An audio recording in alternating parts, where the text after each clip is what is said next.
Good morning, Raptor Freaks. Lexiot's here. It's Saturday, and the Raptors won both their games last night, which is amazing.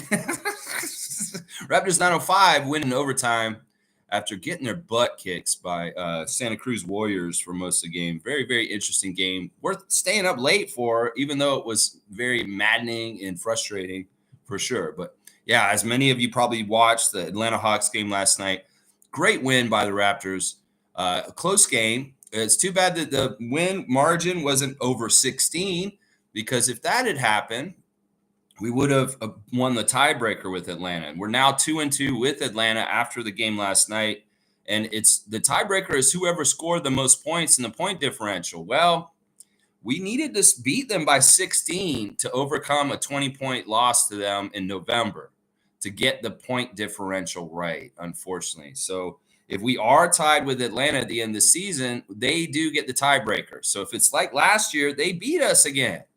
And the same record will get them in, and we will be on out if that happens. Like if we're 10 and 11 and we have the same record, well, we're 11 and they're 10 and they're in the playoffs. So sadly, we've evened the series with them, got the win last night, and the win is important, 21 wins for the season, but it didn't break the tiebreaker. They still hold the tiebreaker over us.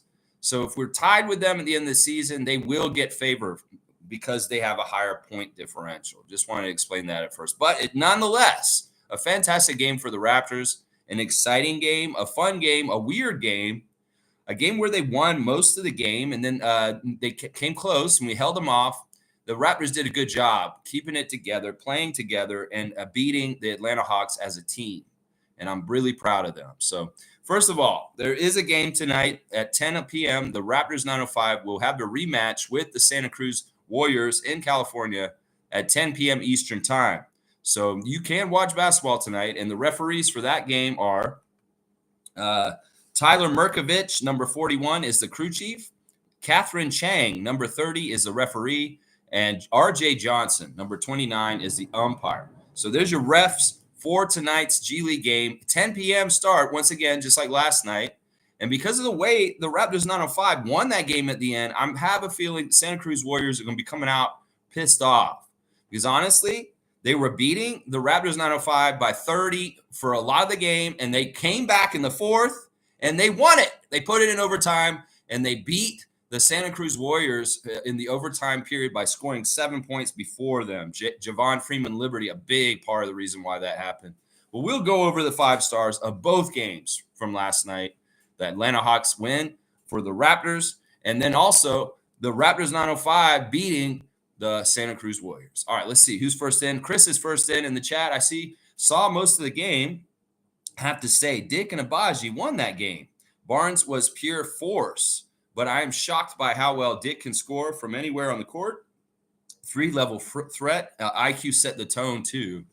Yeah, I mean, listen, the Kansas Jayhawk players were very much a factor last night. I won't disagree with this.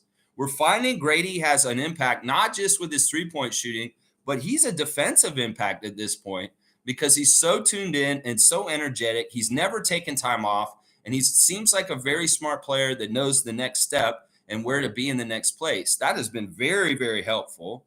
In some ways, when Grady came into the game yesterday for the first time, they went at him. They were trying him. That we saw Bogey try to dunk it on him.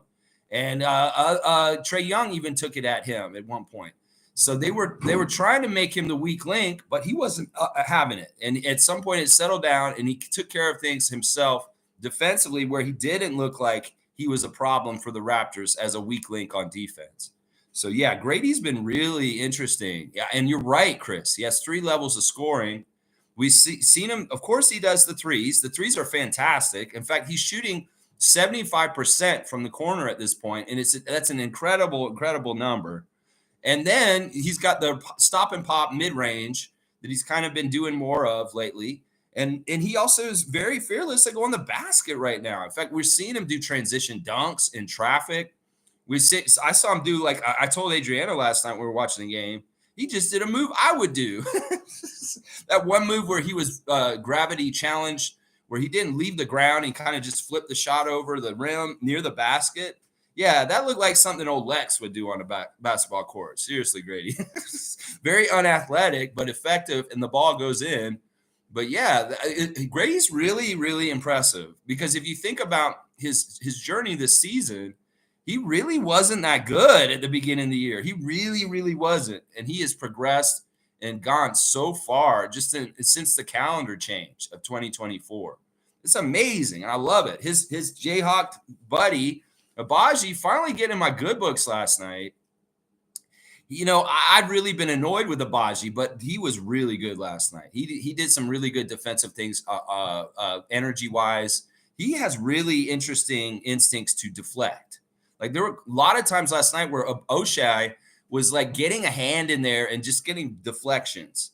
And then he had some blocks too last night, which were very impressive. And then he was finally hitting some threes. Oh my gosh. Thank God.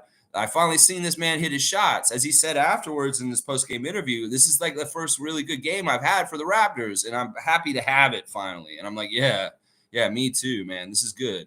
This is very, very good. Yeah, Barnes was a pure force. Barnes, very aggressive. Barnes, you know, it's your world. Go do what you want to do, bro. You doing it in the game, and nobody's stopping you. Nobody can stop you, Scottie. You are Shaq light. You are Shaq light. You go in there and you can do Shaq things. And nobody's going to stop you with your size, your strength, and your speed. Nobody. You're just a combination that's impossible to stop. So, Scottie, you do whatever you want, man. And IQ definitely set the tone. For sure. For sure. Yeah. All right. Trevor J's here. Good morning, Raptors family. Beautiful win last night. We plucked those hawk feathers.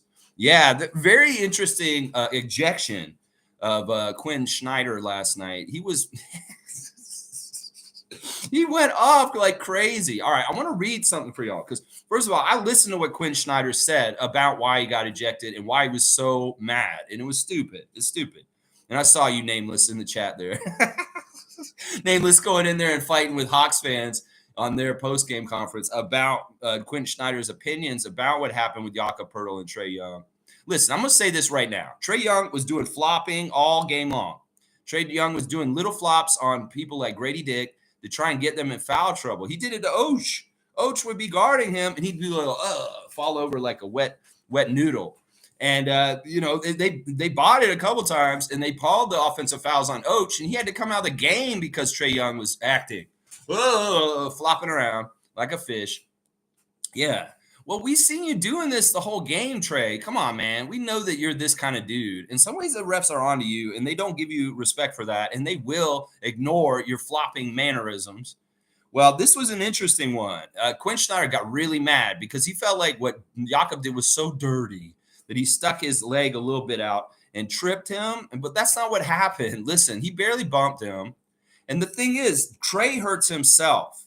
When he does that over-exaggerated flopping like thing, what happened was he stepped on his leg wrong because he overacted, and it bent his ankle back because of that. And it wasn't anything that Jakob did. Homeboy acting and flopping flopped his ankle, and he hurt himself. You can see it if you watch the replay. Jakob's contact is there, sure. And we'll talk about what Carl Lane said after the game in a second.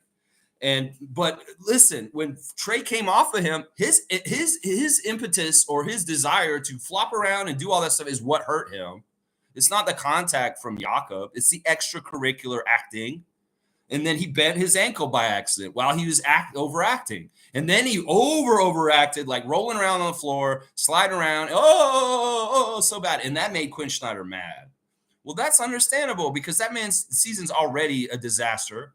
And boy, if Trae Young was out for extended time, it's not going to get any better. So I can understand why a madman like Quinn Snyder bum rushes the court, yelling and stuff like that, yelling cuss words and getting all pissed off and getting his ass thrown out. And rightfully so. Rightfully so. We saw what happened like 10 seconds afterward. Trae hopped up and everything was fine. There was nothing wrong with it. I looked at him and the way he must be such a good actor. I was like, man, Trae might be out for a while after that one. Is what I was thinking, because the way he was holding his ankle and the way it looked. But no, he's acting. He's a thespian. He's a fucking thespian. He just did a fucking little Oscar-worthy performance, and then he popped back up. He was fine. Little popcorn chicken motherfucker run around fine after that. So what the fuck? What the fuck? Who's upset about this? Hawks fans? Your guy's fine. He's an actor. he plays a role on TV. You don't get that he's fucking out there playing his role. He's doing his little stunt work, acting like he's hurt and shit. That motherfucker wasn't hurt. It's just the damn truth. It's just the damn truth. All right, you want to hear what Carl Lane had to say? Because this is the thing. Quinn Snyder was saying Jakob Poeltl's so dirty for doing that to Trae Young. This is what he was saying after the game. It's hilarious. Well, this is what the officials said. This is the 2-minute report after the game last night. This is the pool report, I should say, not the 2-minute report. This is where the lady from the Atlanta Journal-Constitution, Lauren Williams, asked crew chief Carl Lane following the game last night. This is what they said. Question: why was Jakob Poeltl not assessed an offensive foul for the screen he set on Trae Young in the second quarter? Carl Lane, Star Wars fanatic. During the time on the court, I should read him like Darth Vader. During the time on the court, we felt that Jakob Poeltl got to a legal guarding position. But when we looked at it at halftime, we did notice that it was a legal leg-to-leg contact, and there should have been called a foul. Why was Quinn Snyder assessed his first technical foul? For charging toward an official aggressively and using profane language. Why was Snyder assessed a second one? He continued to charge toward the official and continued to use profane language. In situations where review of missed call at halftime, what would the appropriate action be for your guys? Would you add the foul or on later, or would you just move along? No, you cannot add the foul on later, but Quinn has to be responsible for his actions also. At the end of the game, that out-of-bounds call on DeJounte Murray with 15.5 seconds to go, when you look at the Jumbotron in the playback of the game, it looked like his foot was still in bounds. But what did you guys see?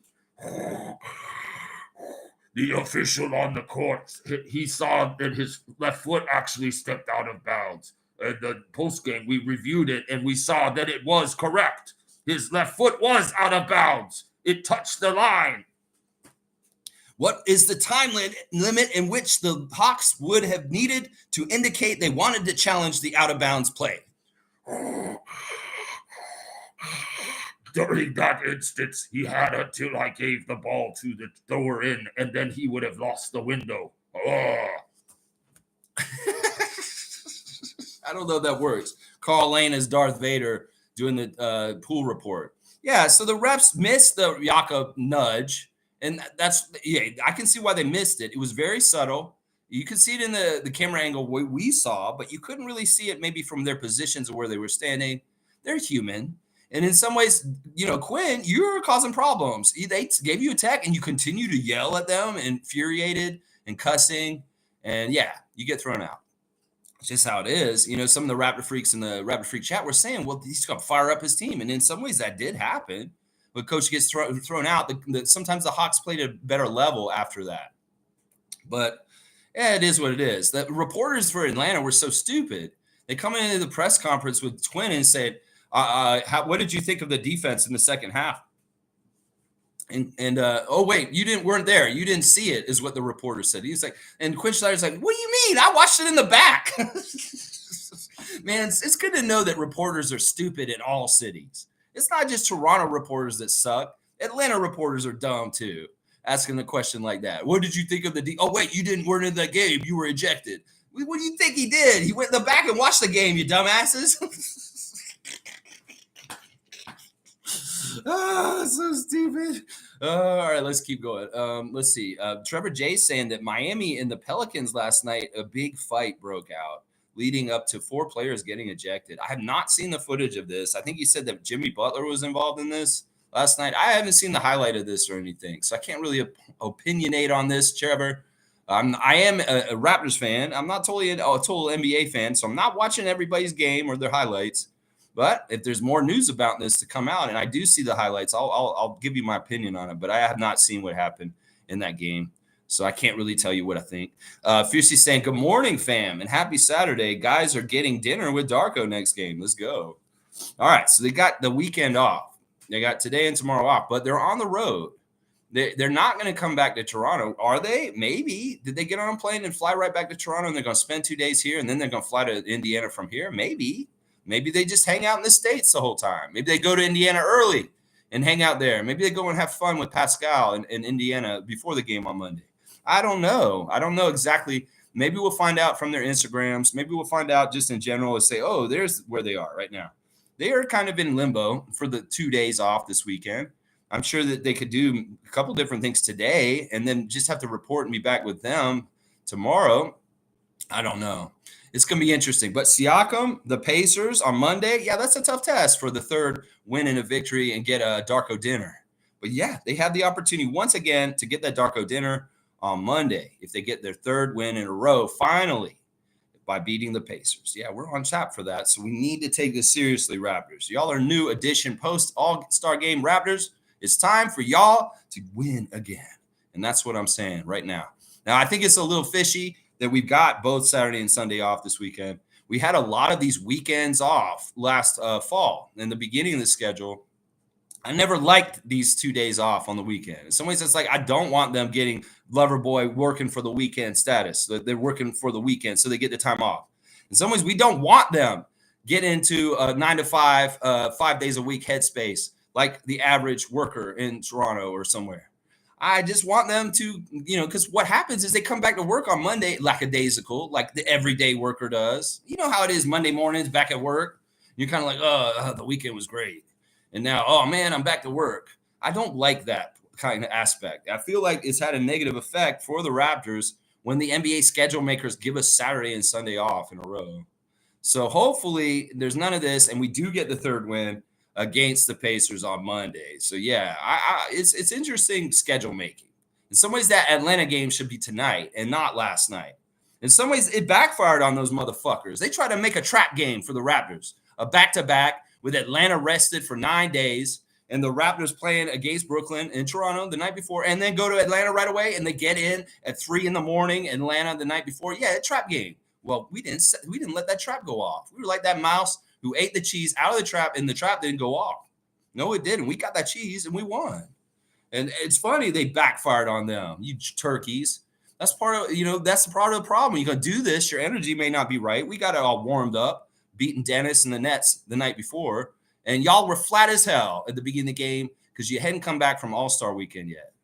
Now, that's what I'm saying. You guys trying to schedule a trap game on the Raptors by putting us in a back-to-back situation. It's unfair. Well, motherfuckers, we'll turn around on your bitches and beat your ass anyway. Because that's the way I look at it right there. I mean, seriously, y'all made a trap game for us. Well, we diffused the trap and we took the cheese. That's right, bitch. Yeah. All right, let's keep going in the chat here real quick. Fiercey's here. Good to see Fiercey, Soft Sarah, Scotty Barnes, Twitch family, 2022 and beyond. Good morning, fam, and happy Saturday. Guys are getting dinner with Darko next game. Let's go. I think I did just read that one. Fiercey's also saying, I'm elated with Grady's progression. His school highlights showed them all, so I knew it was just a matter of time to adjust to the league. Bright future ahead for him. Go Grady. Well, this is the thing. When I watched Grady's highlights when I was scouting for the draft last year, I saw the competition he was playing against. I saw the kind of way he played. I'm like, is this NBA speed? Is this NBA size? Is this NBA strength he's going against? Are these guys kind of easy? Like, does this all translate? Like, we can see those old highlights and be like, oh, Grady, he can do this, he can do this. But can he do it against the level of the NBA athlete? That's the big question mark I had last year when I scouted him. I said, man, maybe he's too skinny and not strong enough. Maybe he's too slow. Maybe he's this, he's that, he's this. In some ways, I'm like, Lex, you're forgetting about something.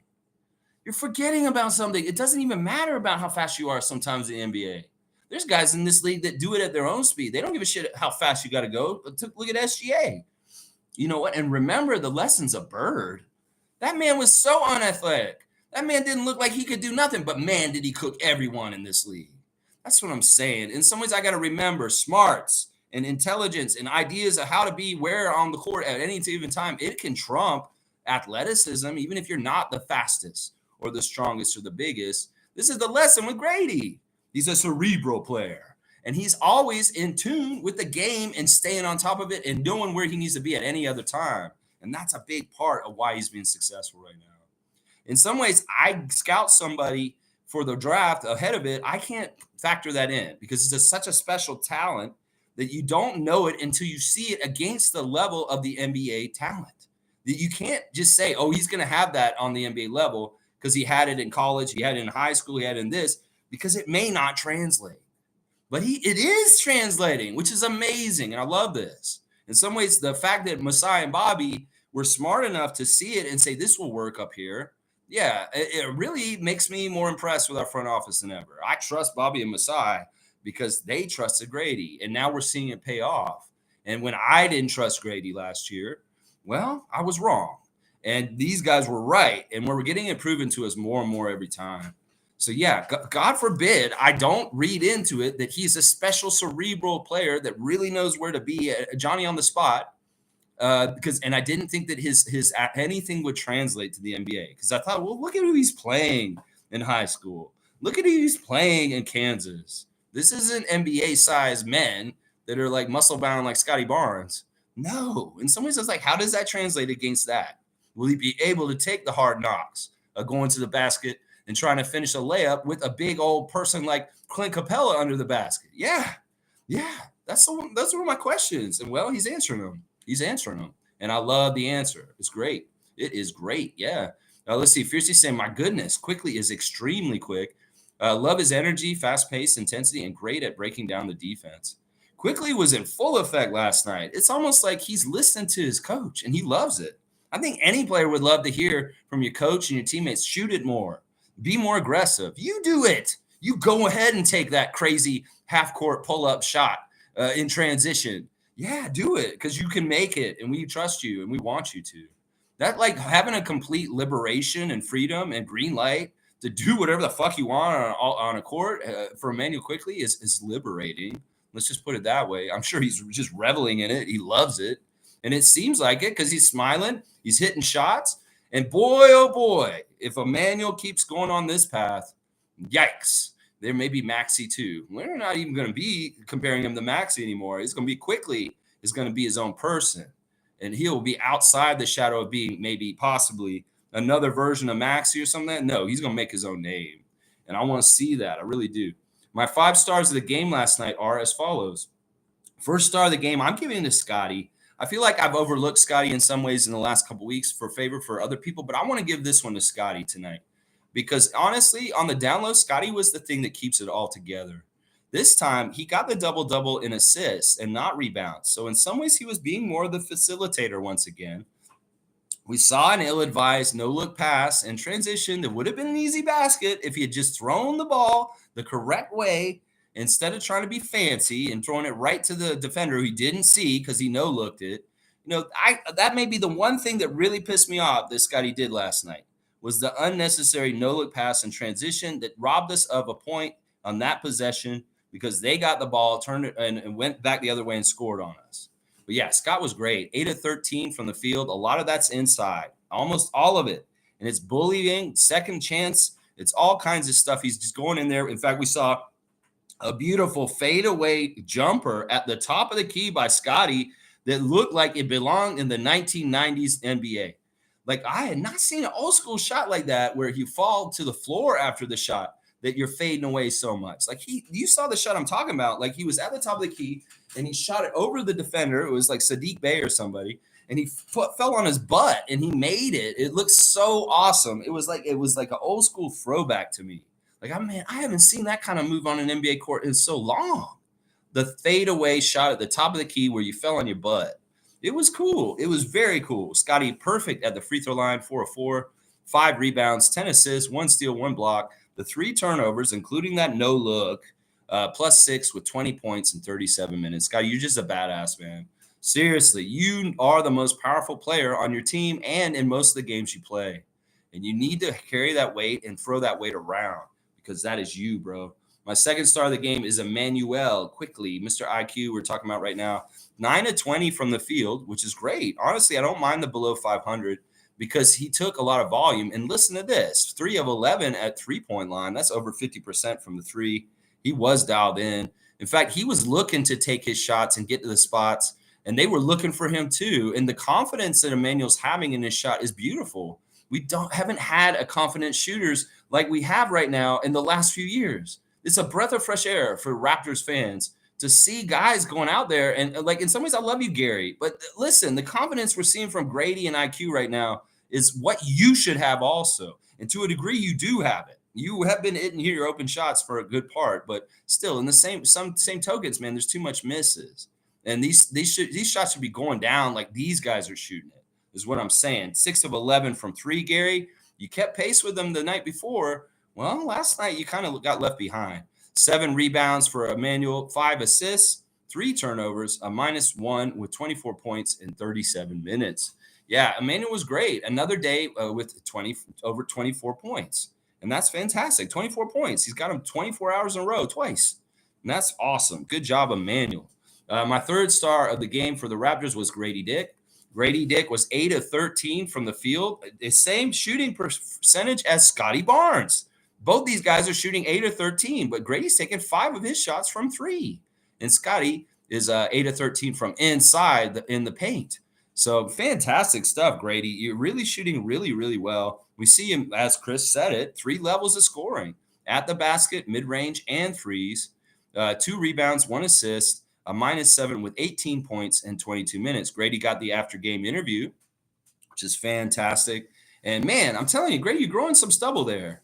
You're not going to be on Team Smooth for very long if you keep growing this all out. I don't know. Has Gillette talked to you? They may need you to get your product to use it and just get that little fuzz off your face there. Ms. Gillette, you're under contract, aren't you? You're Team Smooth. And boy, are you trying to say you want to go to Team Styled? Join Gary Trent Jr.'s Team Styled for Team Gillette? I don't know, Grady. Maybe you need to get that razor. Yeah, that peach fuzz is looking a little ragged. Yeah. I don't know. Are you trying to look like you're older? Is this what's going on right now, Grady, with your little peach fuzz around your face? I don't know. Either way, it's cool, bro. Do what you're doing because you're doing well. That's what I like. Yeah. All right, let's see. The 4th star of the game for me was Jakob Puddle. Yeah, I feel like Jakob Puddle, which is what they call him at the beginning of the game, the announcer really messing up all their names. Like, it's insane how bad he announced the Raptors. He was like really messing with them. I don't think he said any of their names right. I think it was on purpose. Either way, it doesn't matter. We don't care. We beat their ass. Jakob Puddle got a double-double, 12 points, 13 rebounds, 6 assists, 2 blocks, 6 of 13 from the field. Jakob just really active out there. He's a garbage man. 6 offensive rebounds for putbacks. You see it when Jakob's out there. We miss, and Jakob gets the ball and puts it back in for us. There was a couple of kind of jerky things as far as miscommunication with Scott on a post-up. Now, Alvin said it in the broadcast, and he's exactly right.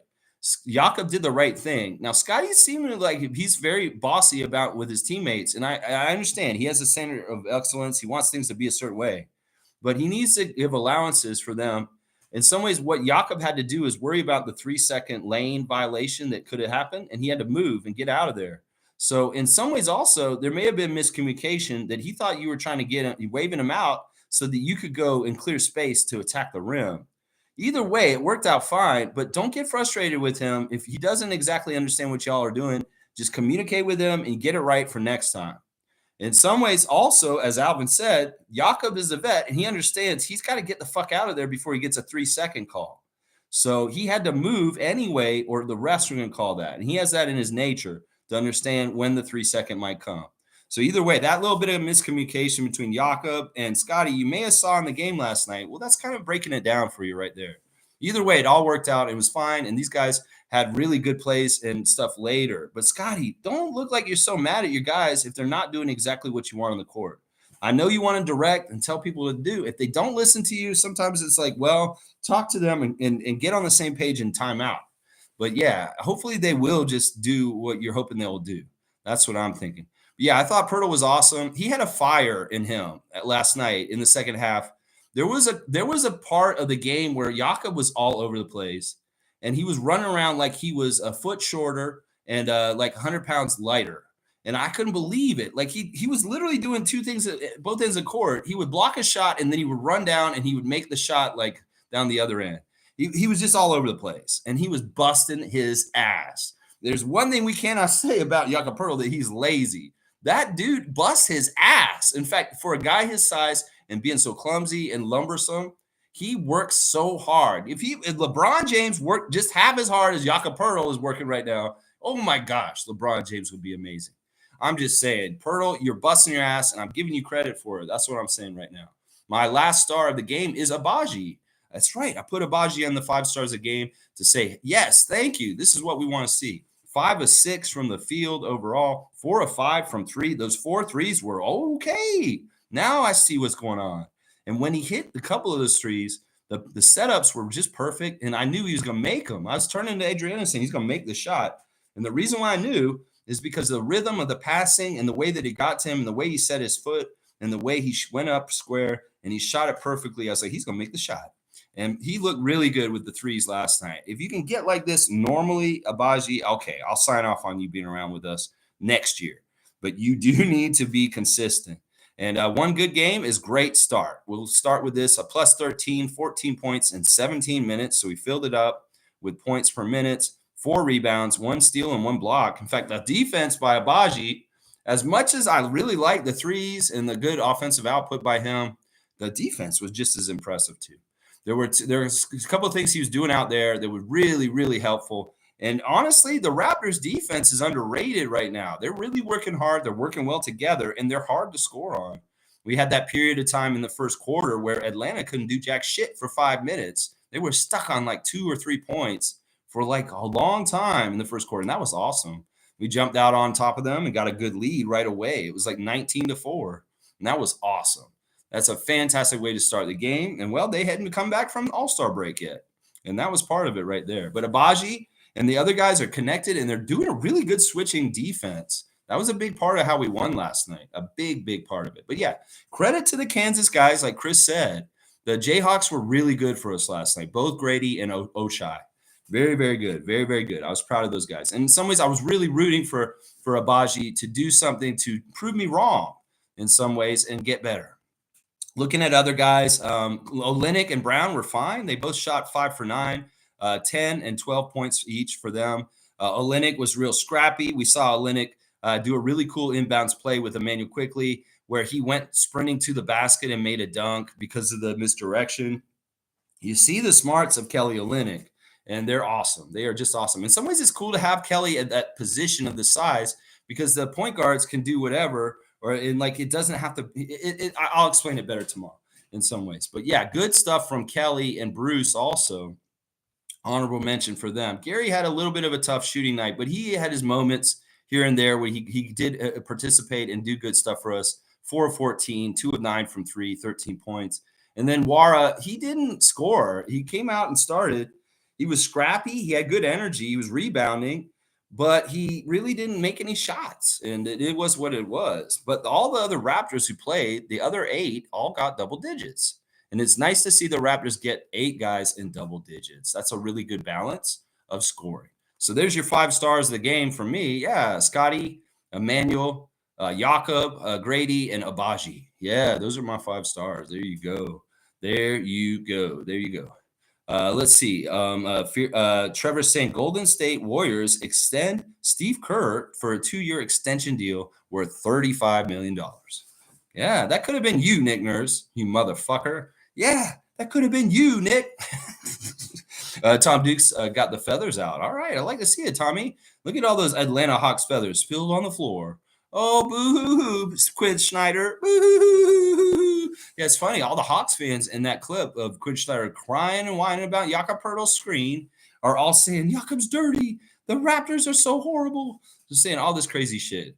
Fiercely saying Scottie out in the work. And I love that fadeaway he did. Magnificent. Look Kobe-esque or even Siakam-esque. Lex, I'm all in for us getting 30 wins. Yeah, 21, 9 to go. And we've got a good little landing strip to get up there, and hopefully we can surpass 30 and get a good, healthy number that's respectable. I'm telling you, if we end up with less than 30 wins, it's going to be ugly. If we end up with between closer to 35, hey, that may not be totally doable, but we'll see. We'll take it game by game. And if these guys approach games like they have been the last 2, well, we have a good chance. The coach is doing such a good job, Coach Darko. Man, you're awesome. The quick timeouts are always smart. I love that signature of his, the quick timeout. Man, and Darko's really, really doing good stuff. One of the things I noticed about last night is that we can end the games with Kelly instead of Jakob. And we have a center out there. Before, when we get to near the end of the game, Hackayak can be a problem. And it's in some ways you don't want to have Jakob out there in the last 2 minutes of the game. But now, because Kelly's a better free throw shooter, and he's also a really good mobile big, in some ways we can get away with having Kelly out there in crunch time. And because of his knowledge, I've likened him to being a big Kyle Lowry at this point, as far as like the packages and skills and stuff that he has and knowledge as an old wily vet is very similar to Kyle Lowry's kind of bag of tricks, even with the charges. In some ways, that's a really good presence to have on the court at the end of the game in substitution of Jakob. They're both interesting looks at center. And in some ways, Kelly's the late game center that we should have in there at the end of the games every time, because it's just the smarts. It's just the intelligence and the really experience time of his whole NBA career that makes this. It's not that Jakob's not totally bad for the end of the game. It's that Kelly is better. Let's just put it that way. And, Jakob will start. Jakob will still be the main center, but Kelly maybe should be the closing center regularly. At least that's the way it felt like last night. That veteran wiliness, it very is helpful at the end. We see him make really, really smart decisions as an individual that really help us and may save us. These close games with Atlanta are heart stoppers. They're very like, we've been having these really close games with the Hawks in particular the last 2 years. And we've had heartbreak. Well, we had a close game last night, and we came out on the right side of things. So thank God. Thank God. Yeah, I would say, I don't know. Kobe-esque. I would say that shot was kind of Kobe-esque, that Scottie fadeaway. In some ways, Michael Jordan. I mean, Kobe, Michael. Yeah, there's a lot of similarities there. Let's see. Fiercely saying yes at Tom Duke. We plucked them big time. Hawks could no longer fly. Sorry, fam. Don't mean to sound sadistic. It's a figure of speech. Hey, I ain't no problem with this. You plucked them big time. Hey, whatever. You want to make a new pillow to sleep on? Sleep real nice on a Hawk Downy feather pillow. Yeah, go ahead. Go ahead. Pluck away. Cowboy saying, good morning, Lex. And Raptor Freaks. Let's go, Raptors. Abaji showed up. Abaji. A bad G. Tom Duke's got the pizza party ready. Too soon, Tommy. One more game still. He's got that crystal ball saying it, though. He's also got, what is that? Those are like the rosary? What is that? Some sort of like lasso? I don't even know. He's saying, Tom's saying that the Raptors stopped playing piano with their lives. Well, that was Siakam's line and Nick's thing. I don't know. Maybe they aren't playing piano with their lives anymore. They're very serious. We also had a very cool new open gym come out yesterday, guys. Scottie Barnes, All-Star open gym episode, 15 minutes of fun with Scottie at All-Star. Scottie, don't get up. You better get up out of bed. If you're late, you can't be great. That's right. We were saying that to him. It's so funny to see Scottie like complaining about getting out of bed at 4 p.m. last Sunday. He must have had a late night at All-Star Weekend Saturday night after the skills competition, hanging out with Nardo and Patrick. That he's sleeping at 4 p.m. on Sunday before the All-Star game. In some ways, maybe that is one of the few days that he gets to sleep in like really long. I don't know. It was weird seeing him having to get up at 4 and having a hard time. He's like, no, 5 more minutes. Now, well, I'll tell you, this morning, Adriana and I reenacted that scene with me getting up for the stream. And she's like, you need to get up and do your stream. He's like, no, give me 5 more minutes. I don't want to get out of bed. That's how much of an influence Scottie Barnes has on me. I'm reenacting his open gym scene the very next day when I'm waking up. But it was true. I didn't want to get up yet. I was like, Adriana, let me sleep for 5 more minutes, please. She's like, no, you need to do your stream. Get up right now.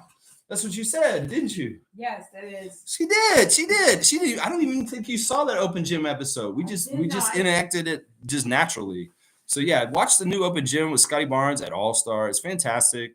You see him palling around with different people like Maxey. They are really good friends. He was mad that they didn't introduce them closer to each other so he could hug him. He's like, man, they have us separated in different parts of the court for our introductions for the skills competition. I was going to hug you. And Maxey's like, thank God you're over there 15 feet away from me. That was pretty funny. Yeah, and we see this lady who works with Scottie, his handler, who's like the one telling him to get up. it's really cool to see the inner workings. His people were around him. We see Brian Macon there talking about how he met Scottie through Scottie's brother. We see Nardo and Patrick, as I said earlier this week, were with him at All-Star Weekend. We actually see them on the Open Gym episode yesterday. Really, really good Open Gym episode centering around Scottie's weekend last weekend. I love the turnaround, Jeff. You guys do a good job, Jeff, at Open Gym with how quick you edit this and put this together. And man, a great episode. Once again, you've been doing really good the last few weeks. You started bad at the beginning of the season with Open Gym, but you've come on really strong in the last 2 months with your episodes. They've been fantastic, Jeff. So keep going, Open Gym. You guys are awesome. And a great behind the scenes look at Scottie's All-Star Weekend. Scottie's so playful. In that episode, you see more Scott, a little bit loose and just being himself and being the Scottie we know from Twitch. Yeah, it was awesome. Awesome episode. Highly recommend it. You better watch it. You better watch that shit. Yeah. Let's keep going. Cowboy saying Tom Duke's in the house, in the house, in the house. Trevor saying quickly, he's like Speedy Gonzalez. Arriba, arriba, underlay. Yeah, Quickly's awesome. He's cool. He's doing a little bit of freeze. He's doing a little Skipley. You know, he's got his little celebrations. He's enjoying things. He's very much a part of the team and a big part of our offensive engine at this point. And I think Scottie's enjoying it. You know, I seen one point where Quickly made some sort of crazy shot, maybe an ill-advised shot from pretty much every single other Raptor, but him doing it, it's fine because he'll make it. And Scottie just smiling real big. Like, it's almost like Scottie's got a new reinforcements, a new team around him. And in some ways, it's more catered to around him. As somebody said in the Raptor Freak chat last night, this team's more balanced. This team has more, it's got kind of makes more sense than it did at the beginning of the season. And I'm seeing it now. In some ways, it's because, you know, some of the guys that are fringe players like Abaji and Brown and Dick and these guys are all good shooters. We have way better shooters on our team right now than we did like a year ago right now. So that's a big part of the factor. And some of the roster turnover with Bobby Masai and them thinking about things, well, it's like, how do we get better with shooting overall with each move we make? And I think that was very much kept in mind with everything they did just now in the last month with all the 4 trades they made. So very, very interesting stuff. Yeah, Speedy Gonzalez, that's good. Better than Slowpoke Rodriguez. Yeah, better than that. Let's see. Isaac saying happy W weekend. Yeah, Isaac, W weekend. That's right. Let's go. Grow. Let's grow. Fiercely saying, yes, Cowboy. Good morning. Oshai showed up. You're right. The bench was solid, 54 points, all starters in double digits, except Wara. Yeah, Wara was out there. He's doing cardio. It's okay. Sometimes you got it, sometimes you don't. And last night he just didn't got it. That's all it is. Yeah, the 54 points off the bench, awesome. Let's go look at the team stats real quick. Team stats very interesting. There's a couple battles we won and a couple battles we didn't. The field goals, we did better than them. We shot 49%. They shot 43. We made 50 field goals. They only made 46. Three-pointers, we beat them by 3 more three-pointers. So that's 9 extra points from the threes. The free throw line was perfect for the Raptors. Only 8 free throws, though, for the whole entire game, and 24 for the Hawks. In some ways, that may have been a ref manipulation hit job, part of the hit job trap game that just didn't take off. If Carl Lane and those guys were trying to help the Hawks by giving all those floppy fouls to Trae Young and the rest of them, 24 trips to the free throw line to 8 for us, that's a discrepancy. That's like a Laker game where the Lakers get 24 and their opponent gets 8. Well, it didn't matter. We're going to beat your ass anyway. We beat you by 2. And even if you give them all the extra free throws in the world, you're kidding. I don't understand how we only got 8 free throws. All those free throws were for technicals, it seems like, because the Hawks were getting technicals left and right. Trae Young, Quinn Snyder, I believe DeAndre Hunter got a technical. That is I don't think they called any fouls where we actually went to the line and shot fouls. All of our free throws were technicals. That is messed up. But we made all 8 of them. We made all 8 of them. We did not miss a single free throw. And fuck y'all for giving them so many more free throw attempts. You bastards. Yeah, looking at that now makes me mad because now I do see, okay, maybe there was some ref manipulation. But it didn't matter. We overcame it. They did out-rebound us. And usually that's an indicator we're going to lose. 54-47, they out-rebounded us, which is crazy. We got a really nice amount of assists. That's one thing that made it better for us was we were sharing the ball, 37 assists last night. That was a big factor in why we did well last night. Let's see, turnovers. We had more turnovers than them. So there's 2 indicators that they should have won right there. We had more turnovers and less rebounds than them, and we still beat them. One of the factors that was good was we beat them in the points in the paint, and we had 24 fast break points, and that was a big part of it. In fact, this is something they were talking about during that game. The Raptors came out and ran on them like crazy. We were doing fast break and getting good stuff from that. But somewhere in the middle of the game, the refs bogged down the game, and the fast break went away, and we were struggling more to score. But then it opened up again later in the game. That's really, really important. If we can get in transition and open up the fast break, we are deadly. We are nasty. Scottie Barnes in the fast break with those other guys, RJ and Emmanuel, look out. You're done. So, yeah, we need to very much value getting up and going, because when we do that, good things happen for the Raptors. That's for sure. Yeah, very, very good things happen. Let's see. Fiercey saying, it's bad when Draymond Green says Grant Williams needs help and prays for him. Next level. That's what Draymond's saying about Grant? Oh, man, calling the kettle black. Come on now. Holy crap. Seriously? Grant Williams is similar to Draymond. I won't disagree. They have the similar brain. And, yeah, okay. That's just silly to me. That's a funny little thing to drop in here. Yeah, I won't comment any further on this. In some ways, I've said what I need to say. Cowboys saying, good morning, Fiercey. I agree. The whole team played well. Let's go, Darko. Also, the way Brown got the last point for us. Right back at you, Hawks. Yeah, Brown was fine. Brown was doing little things. Brown's like, you know what? He's really weird when he takes his three.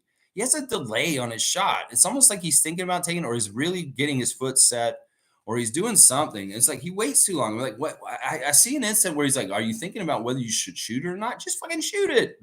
You're open. But he makes them. He's like, he takes a pause and then he shoots it real quick. And I'm like, whoa, why is he pausing so long? Why is he pausing so long? He's scrappy. In some ways, the ball wasn't bouncing the right way for Bruce Brown last night. He'd be near the ball and he'd touch it and it would go out of bounds. He was getting frustrated in that way. It was like sometimes the ball just doesn't bounce your way or bounce around you in the right way where you get the ball. You may tip it and then, it goes out of bounds. Stuff like that. That was a lot of that with Bruce Brown last night. But he made most of his shots and he played solid defense and he did a really good job. I do have to commend Gary Trent Jr. for the defense he played on Trae Young last night. We did a very, very excellent job on the main guys for the Hawks last night. If we're looking at OG Plumbing Company in honor of our old guy, they did a really good job. Trae only got 11 points on 4-13 shooting. He had 4 turnovers. He was not the Trae Young that gills people. In some ways, we really contained him. DeJounte was more of a problem in this game. There was a little bit of a stretch in there where DeJounte Murray was doing whatever the fuck he wanted to do with 10 of 18 shooting, 24 points. Yeah, and thankfully, Capella wasn't back up to speed yet. He really was on a minutes restriction. You could tell he was rusty. He wasn't a factor in the game like he normally is, and I'm not upset about that, honestly. We catch them at this is the last time we play them, and Clint Capella is not 100%. That's fine with me. That is fine with me. Bogdanovich did not kill us as bad as he could have. He shot pretty bad, 5 of 17 with only 14 points. So, they're big shooters. Other than Murray, they weren't a problem. Trae Young and Bogdanovich were not problems too much. And Murray was an issue for a bit. DeAndre Hunter was doing some mid-range stuff that was annoying. He shot a really good game. Bruno Fernando was a force as a backup center also. So, yeah, they had interesting balance too. They had 7 guys in double digits. Sadiq Bey and Johnson also in the starting lineup. Johnson getting a double-double on the down low. But, yeah, interesting game. I feel like we did so good with Trae Young. And a lot of the credit should go to Gary Trent Jr. He was very much right up on him most of the game. So, yeah, let's keep going, y'all. Let's keep going. Chris is saying IQ has been given confidence, but let's not forget Barnes. Looking at the box score, he had one hell of a night, as it should be. He's the engine. And post-trades, this team is playing as a unit now. That's part of it. They needed the dust to settle. They needed to know the exact addition that they were going forward with. And there are still moves to be happening before the deadline. Well, now the deadline's over. Everybody breathe a sigh of relief. They can see who's here, take into account who they're working with, and get back to work, knowing exactly who's going to play. That's the insidiousness of the trade deadline. If you think about it, it's not fair because teams that are top dog teams that have it together, they really don't have as much controversy around the trade deadline. It's teams that are struggling, teams that are kind of in a wishy-washy place, that they don't know which direction they're going in, teams that are doing bad, they will get more scrutiny around the trade deadline. So it's insidious. It makes it even worse. You may be in a bad place with your franchise, and the trade deadline ain't helping. No, it ain't. And that's part of it right there. In some ways, the trade deadline's weaponized against teams that aren't so good in the middle. You don't hear all this bullshit around the trade deadline that's hurting the Celtics or the Clippers or stuff like that. No, it's just around other teams where things are very confusing and they don't know what's exactly going on. The set hierarchy of their franchise and their roster is shaken up, like what happened to us. So it's crazy. We've had different sections of the season weaponized against us, whether it's the in-season tournament or the trade deadline, weaponized against the Raptors and making it hard for us to figure things out. That's right. That's right. Cowboys saying when IQ starts skipping, the game is over. I like that. Trevor's saying we see the hang on. Where did that go? Why did it jump so much? Come on back to me now. I want to see where I'm at with my la la la la la la la. Okay, we got somebody's been deleted already. I want to see what they said though. I'll get to respond to them. Wow, you guys are filling it up. I like to see it. Really like to see it. Oh, I see Makai's here. Awesome. Very, very awesome. We'll definitely talk about the game last night. All right, here I am. This is Trevor Jason. We see the Kansas duo hitting big threes. Yeah, that was awesome. Love seeing that Grady Oshai connection. Tom Duke saying Yak's knee was not worth Snyder going off like that. Darko won that one with help from so many. Yeah, Quinn really, in some ways, that's him showing his team that he really supports them. That he's got Trae Young's back. That's really what that is more of. In some ways, maybe he had a festering anger towards the refs for not calling enough stuff. But yeah, at some point he was like, you know what? I'm fed up and I'm not going to take it anymore. And then he bum rushed the court and really ran out on it. In some ways, if you're going to get upset as a coach, well, if you just get upset from the sideline, you can get a tech and maybe you won't get a tech. You can just yell. If you run on the court in the middle of the play, that is more likely to get those techs. And I think he wanted to get thrown out. He was coming out there to get thrown out. The energy and how he did it, he knows. He's been coaching in this league for a long time. You do certain things, you're going to get thrown out. And that was very calculated by Schneider. It's not like you're going to do that. You know you're going to get thrown out, Quinn. Come on now. Kareem's saying 2-0. We still on track to a historic run. 25 games ago. Kareem Thomas, you saying we still have a chance? We still have a chance. It goes 27-0 for the rest of the season and finish with a crazy better record than we thought we would. I love that, Kareem. Let's just take it one day at a time, one game at a time. Siakam, Pacers, Monday. You're next. Let's go. Trevor's saying, what a nice comeback by the 905 to win. Good night for the big brother and the little brother. Yeah, this is crazy. Like, in some ways, the 905 had every chance to screw up their game last night. Trust me. In fact, this game was they missed so many free throws, both teams. And when I tell you the free throw percentage of the 905 last night, y'all are going to laugh. Seriously. If you don't, you're going to be like, what they shot that bad? Their free throw percentage was 48%. They made 12 of 25 free throws. They missed more free throws than they made last night. And they still managed to win 114-109. 12 of 25 from free throw. 48% free throw line.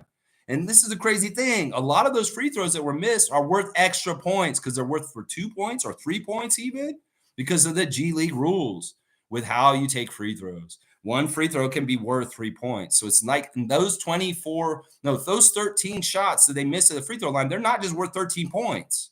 They could be worth as much, way over 20 points even. And it's crazy. JFL had a shot to make to finish the game and win it at the free throw line. And that they needed just one more point. He missed it. And we had to keep playing a little bit longer. And then he got another chance. He had 2 more free throws. And well, he's not going to miss both of these. We're going to win now. And we did. He hit the first one, and then we won. But yeah, even when he had the chance to ice the game with a free throw, Javon Freeman Liberty missed it. So it was egregiously bad. The 905 should not be proud of how they won the game last night. They should feel very lucky. You can ask people that were watching that game with me. They really were getting their butt kicked the whole game. And honestly, Makai, who was there with me watching, he was like, I'm going to go to bed at the end of the third quarter because he was like, they're just going to lose. I said, well, there is one more quarter to go. And they did come back and win. But I don't fault him for being like, yeah, I know they're probably going to lose. So I'm going to go to bed. Honestly, I thought you were right. But when they did come back and win, I was like, holy crap, how did this happen? Santa Cruz Warriors were in shambles after that. The announcers were even like, oh, this is really bad. oh, this is really embarrassing. We were winning by 35 and they came back and beat us at the end. It's crazy. It's absolutely crazy how the 905 won last night. Seriously. Tom Duke saying Yak's knee is just at Trey's hip level. That was the problem for the little guy who was rattled last night. If he does any kind of like contact, Trey is over embellishing. And that's the problem. Like sometimes these guys hurt themselves. We know because of Joel Embiid. You over embellish your flopping, Joel, and you hurt yourself rolling around on the floor. Seriously, these guys will hurt themselves being flop artists. It's not even the contact from the people. It's when they overact. You know how it is if you throw your body like crazy. Well, you could hurt yourself doing that kind of shit. And that's what happened to Trey. I saw it on the replay. It's not like Yaka pushed him down into the ground to twist his ankle. No, he stepped to the side to kind of like get in his way, impede him, slow him down. He didn't touch him with his hands. He hit him with his side a little bit. The action of him going down to the ground, the force from Jakob is going out. It's not going down. So him hitting the floor and him like twisting around on his ankle, that's his own doing. That's his own acting around. And he twisted his own damn ankle when he fell down like a crazy man. That's what he did. You can go watch it. You'll see what I'm saying when you see it. You'll be like, oh, it happened after Jakob touched him. It's because he flopped around that he twisted his ankle. It's so ridiculous, honestly. So ridiculous. Chris is saying, I like the Grady Abaji duo a lot looking to the future. Abaji can provide solid defense too. Both are great in transition. There's enough size to play them in a combo at shooting guard and small forward as well. You know, honestly, I don't see chemistry between them, though. That's the crazy thing. Yeah, they went to the same university, but in some ways they never played together and they're not really connected.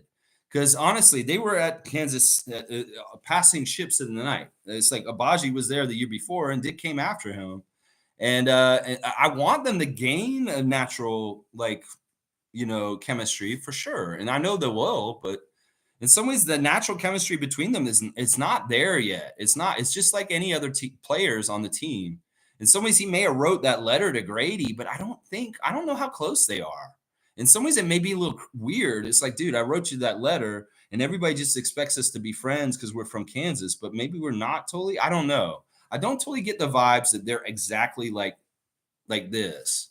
I'm sure the alma mater does get them close together, but I don't know how they're bonding. And I wouldn't say that they're exactly a duo right now because I don't totally see them like totally fitting like you're saying, Chris. I don't see it on the court. I mean, it's just like anybody right now with them.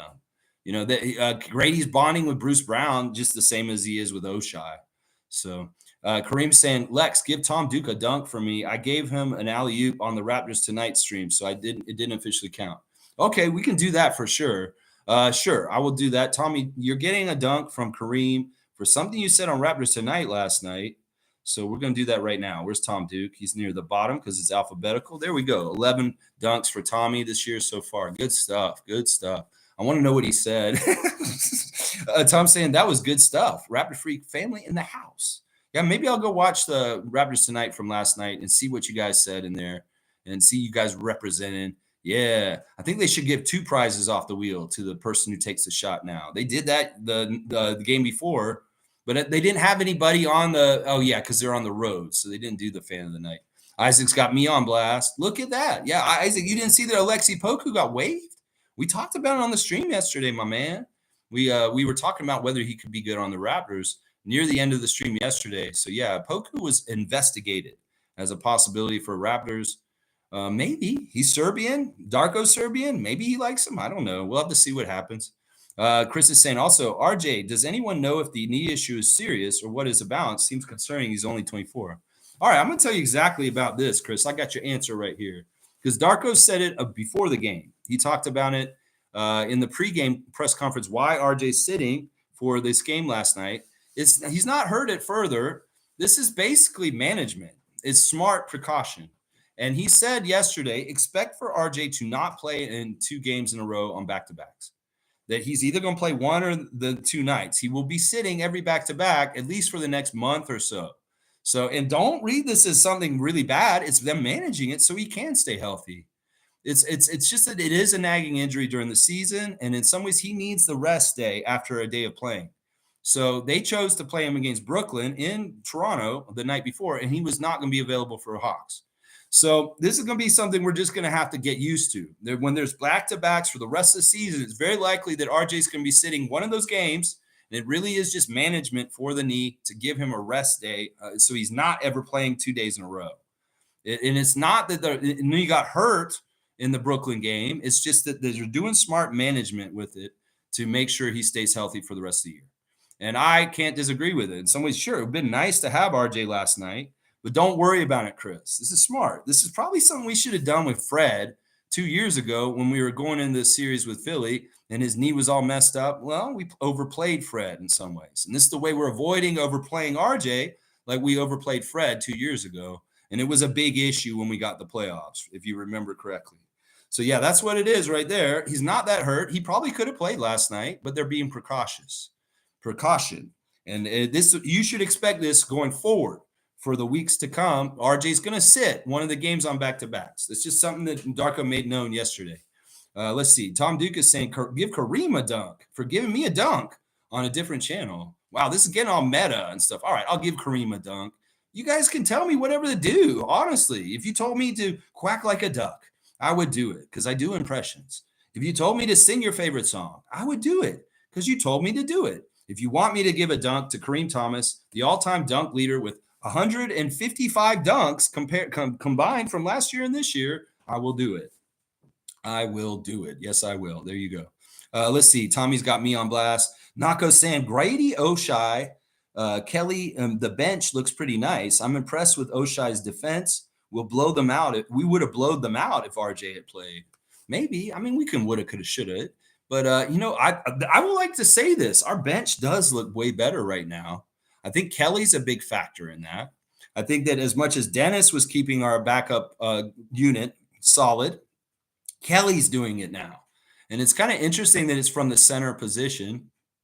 I like our backup unit. I feel like they're capable. I don't feel like there's a drop off in certain things like there has been at times in Raptors history in the last couple of years when the bench unit comes in and they're just not the same snuff as the starters. Now, starting Jordan Nwora last night instead of starting Bruce Brown was smart. I felt like it was smart. First of all, because Nwora against Atlanta, the last time we played him, got 23 points. So, that makes sense. The coach is like, well, this guy played really good against this team last time. Let's put him in the starting lineup. Plus, it's a reward to Nwora for, being a good bench guy and being ready, just being ready. Now, he didn't have a good game, and maybe it was a waste, but the side effect of starting Nwora instead of putting Brown or another guy from the bench was that the bench guys stayed together.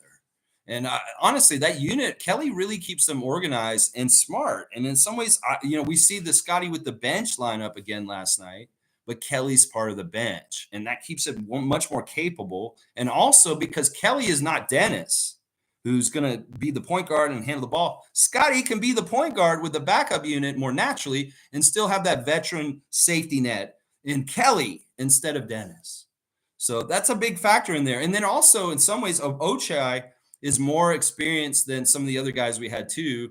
And they're more capable. Bruce Brown, obviously, too, being a champion and come from the Nuggets. So that backup unit is more vet and more knowledgeable and a little bit more capable to not screw up like the young unit of Precious and Malachi that we had earlier this year. So that's a big difference with it. Kelly's presence instead of Dennis, well, you see the difference. And what I'm saying, well, Scottie can handle the ball more. But there's something I'm going to talk about tomorrow on the Sunday special report.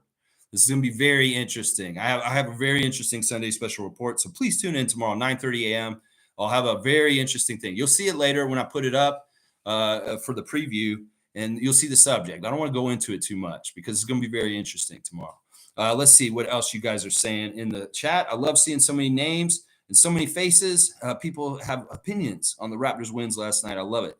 Kareem saying our bench has a bad G named Kelly who has a brown dick.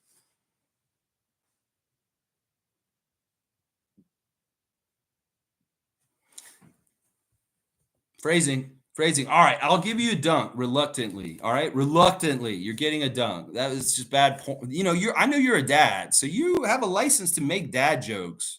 But that is the dad joke of dad jokes. Seriously, what is that, Kareem? Come on now.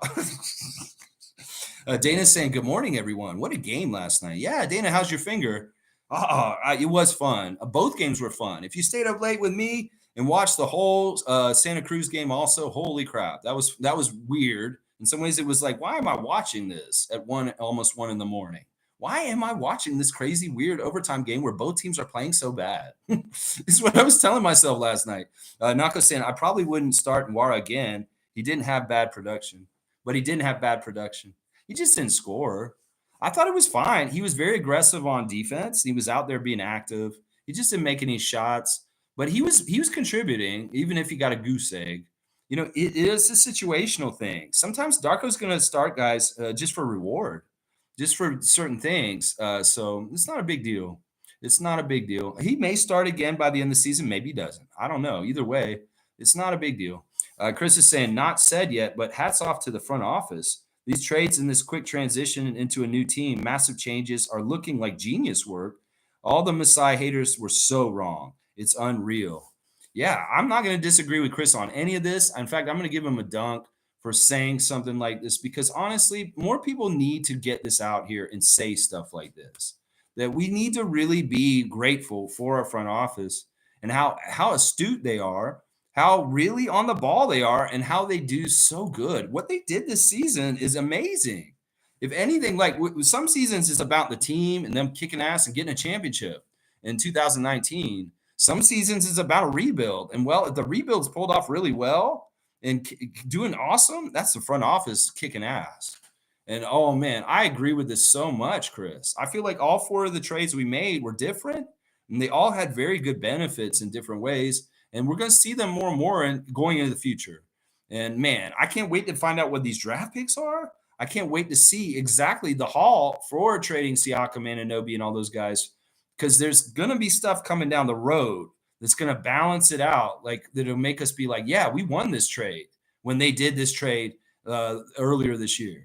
Because we're going to see people in the draft, we're going to see people develop coming up, like Oshai, and we're going to be like, wow, Bobby and Messiah are badasses. I agree completely with Chris. Y'all, I want you all to welcome Raptor Freak family, a new friend that I met in the 905 stream last night. His name's Makai Moore, and I told him about the channel, and he's a diehard Raptors fan. He goes to a lot of 905 games, or he went to a 905 game recently against the Greensboro Swarm, that school day game where they were really loud and they cheered him on. So let's welcome another great positive Raptor fan, big time fan of both teams, Makai, y'all. He's a new name, and I want y'all to give him a warm welcome. He's a really nice guy, and I got to know him a little bit last night while watching the 905 game. Just a cool dude. He knows his stuff, and he's a passionate fan of the 905 and the Raptors.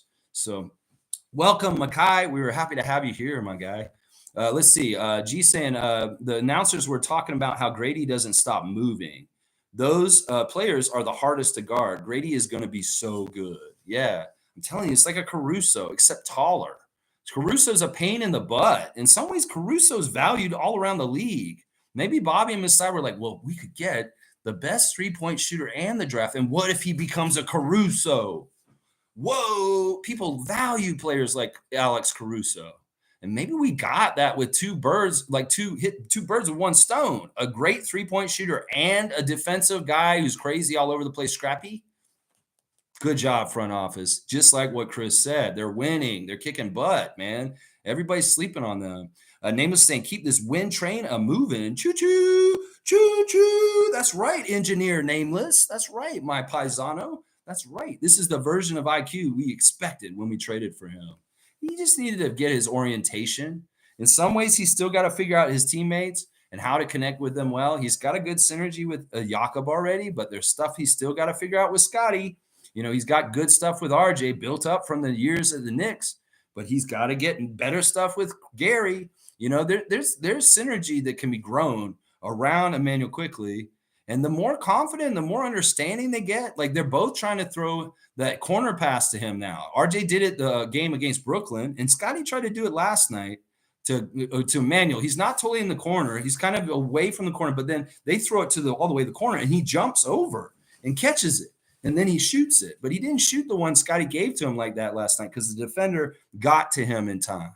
But, yeah, that's an interesting little move that they've been doing. RJ did it in the game against the Nets. Then last night, Scottie did it, but they didn't make the three with Scottie, but they did with RJ the other night. So that it's just knowing Emmanuel where he likes to get the ball in his spots. And if these guys learn each other and they just get more intertwined, you know how it is, second nature. You want to know each other like the back of your hand. You got to have eyes in the back of your head. They just know where everybody is because they played together. Reps, lots of reps. That's what we need. More reps with this team, and they will get better and better as time goes on. G saying 24-8 free throws, same points in the paint. Yeah, okay, as if Hawks weren't getting favored. Yeah, there was a little bit of that in some ways. I'm looking at it, and there was some messed up calls early, and it's hilarious that they got all the texts and they got all bent out of shape, and we didn't.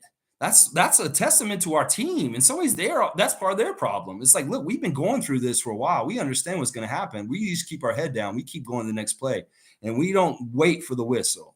We don't get all bent out of shape. We don't get the whistle. We worked on this with Scott. Scott is not getting all upset and having a tantrum if he doesn't get the calls anymore. He's being a man. He's taking the ball to the hole and putting it in no matter what, not relying on the referees. And then meanwhile, the Hawks are getting all these calls. They're getting to the line, and they're whining and crying like little babies and getting technicals and thrown out of the game. Yeah. We were acting like men. Y'all acting like little whiny babies, Quinn Snyder. And y'all's technicals, DeAndre Hunter, Trae Young. Y'all just should have shut up. The refs were trying to help y'all, and y'all pissed them off by arguing with them and complaining the whole game. Yeah, that's hilarious. In some ways, I love holding our head high and saying, yeah, we didn't stoop to being whiners like them.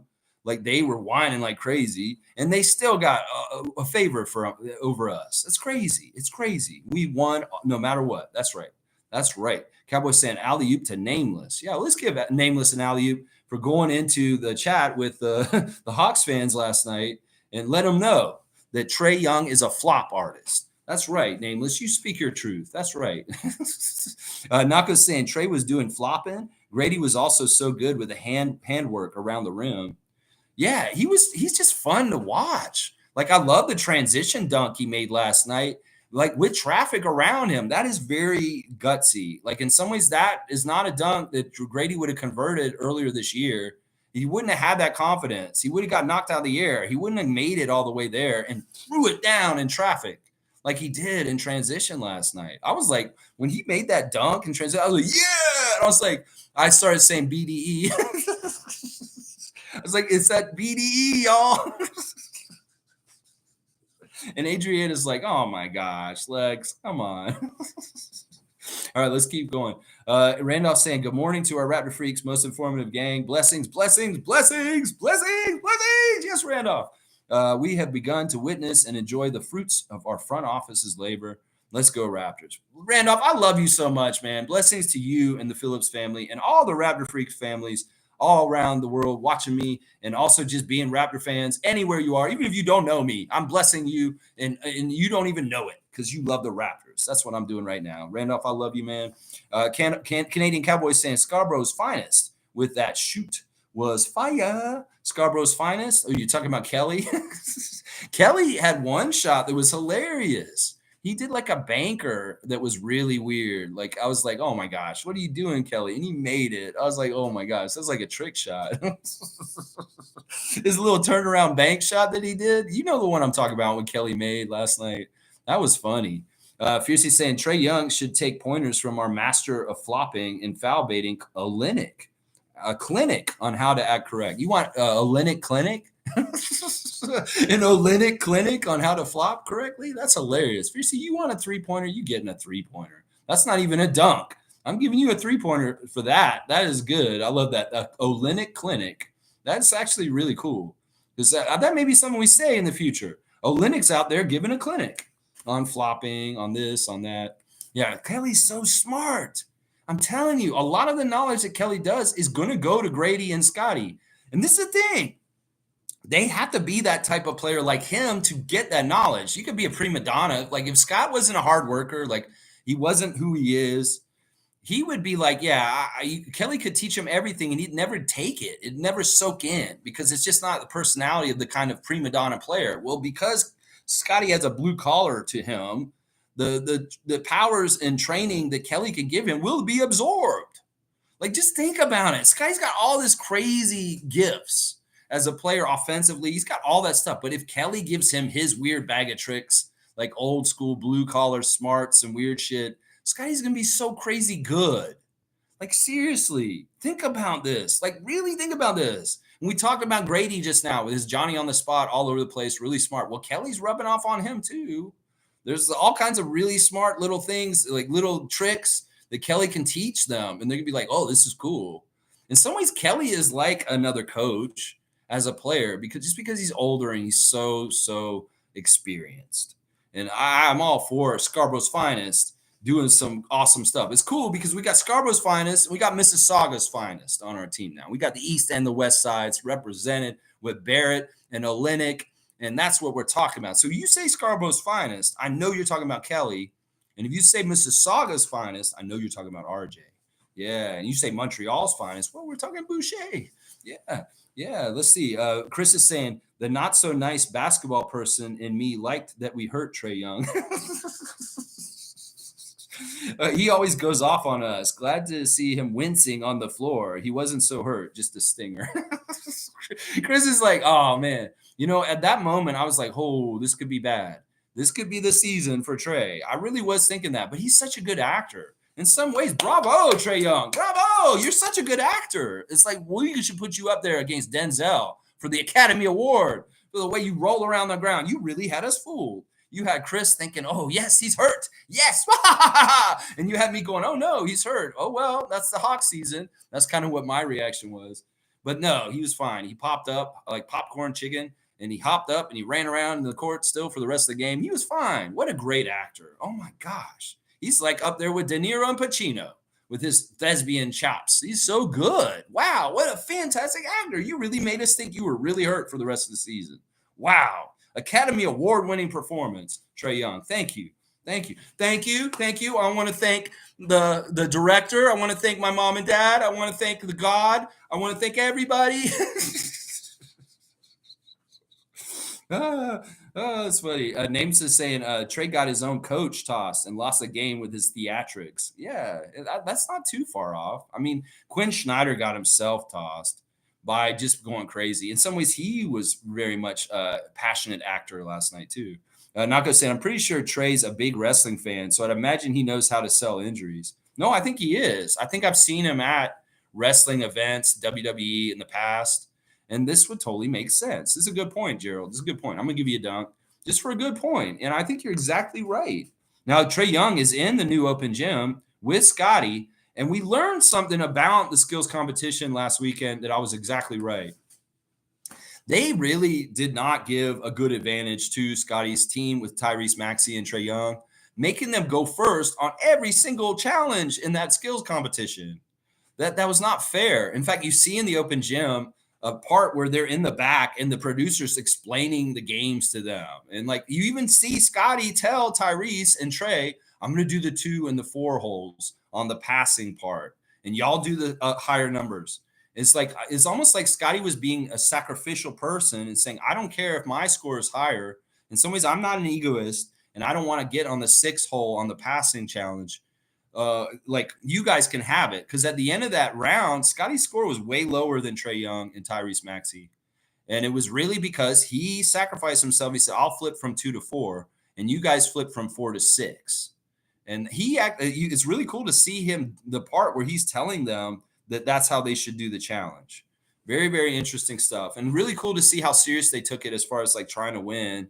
And yeah, it was what it was. In some ways, they were not destined to win because the NBA put them first. And they, if you're doing something blind and nobody else has done it, and you have to see this person go first, well, you can do it better after them. And if you have to go first, you don't see somebody else do it, well, you're at a disadvantage. And they did that to them every single round. All 3 rounds, it was bad. But yeah, that was a cool part in the open gym from yesterday too. Let's see, where are we in the comments? We are at James. Good to see you again, James. James has been a recent Raptor Freak edition. James, you're awesome, man. I don't know if you've been here longer, but I love the active participation more recently. That's right. How's O'Shea's defense? I didn't watch the game. It's good. Honestly, in some ways, I think the defense is better than the offense overall. He's just such a, you know what it is? It's that combination of the broad shoulders and strength with the quickness. And he's very like on the ball. Like in one point I saw him, they were trying to pass the ball over his head, and he jumped up and tipped the ball with his fingertips and altered the shot and altered the pass, and it went out of bounds. So he's an active deflector. That's what he's doing right now. In fact, he looks like the kind of guy that will get steals. And he also looks, because he's got strength. Like I can see him getting balls and trying to wrench them out of people's hands because he has some good strength, Abaji. So he's a steals and a blocks threat from what I can scout. And he has an okay 3-point shot when he's going in. So he looked way better last night, James. If you haven't seen the highlights, check him out because he's in some of them for sure. Yeah. Chris is saying Darth Lex. You guys like me doing Carl Lane as Darth Vader? You know that's why his number is 77, because that's the year Star Wars came out. And he loves that movie so much, his referee number is 77 because he just really loves Star Wars. Seriously. That's why I had to do his voice as Darth Vader. He probably loved that. Like if Carl Lane came and watched my stream, he'd be like, oh, this guy's funny. Raptors Freak. What is this? He's talking about me? What? He's making me Darth Vader? I love it. He's like, may the force be with you, Raptors Freak. Yeah, Darth Lex. That is not the answer I wanted, Commander.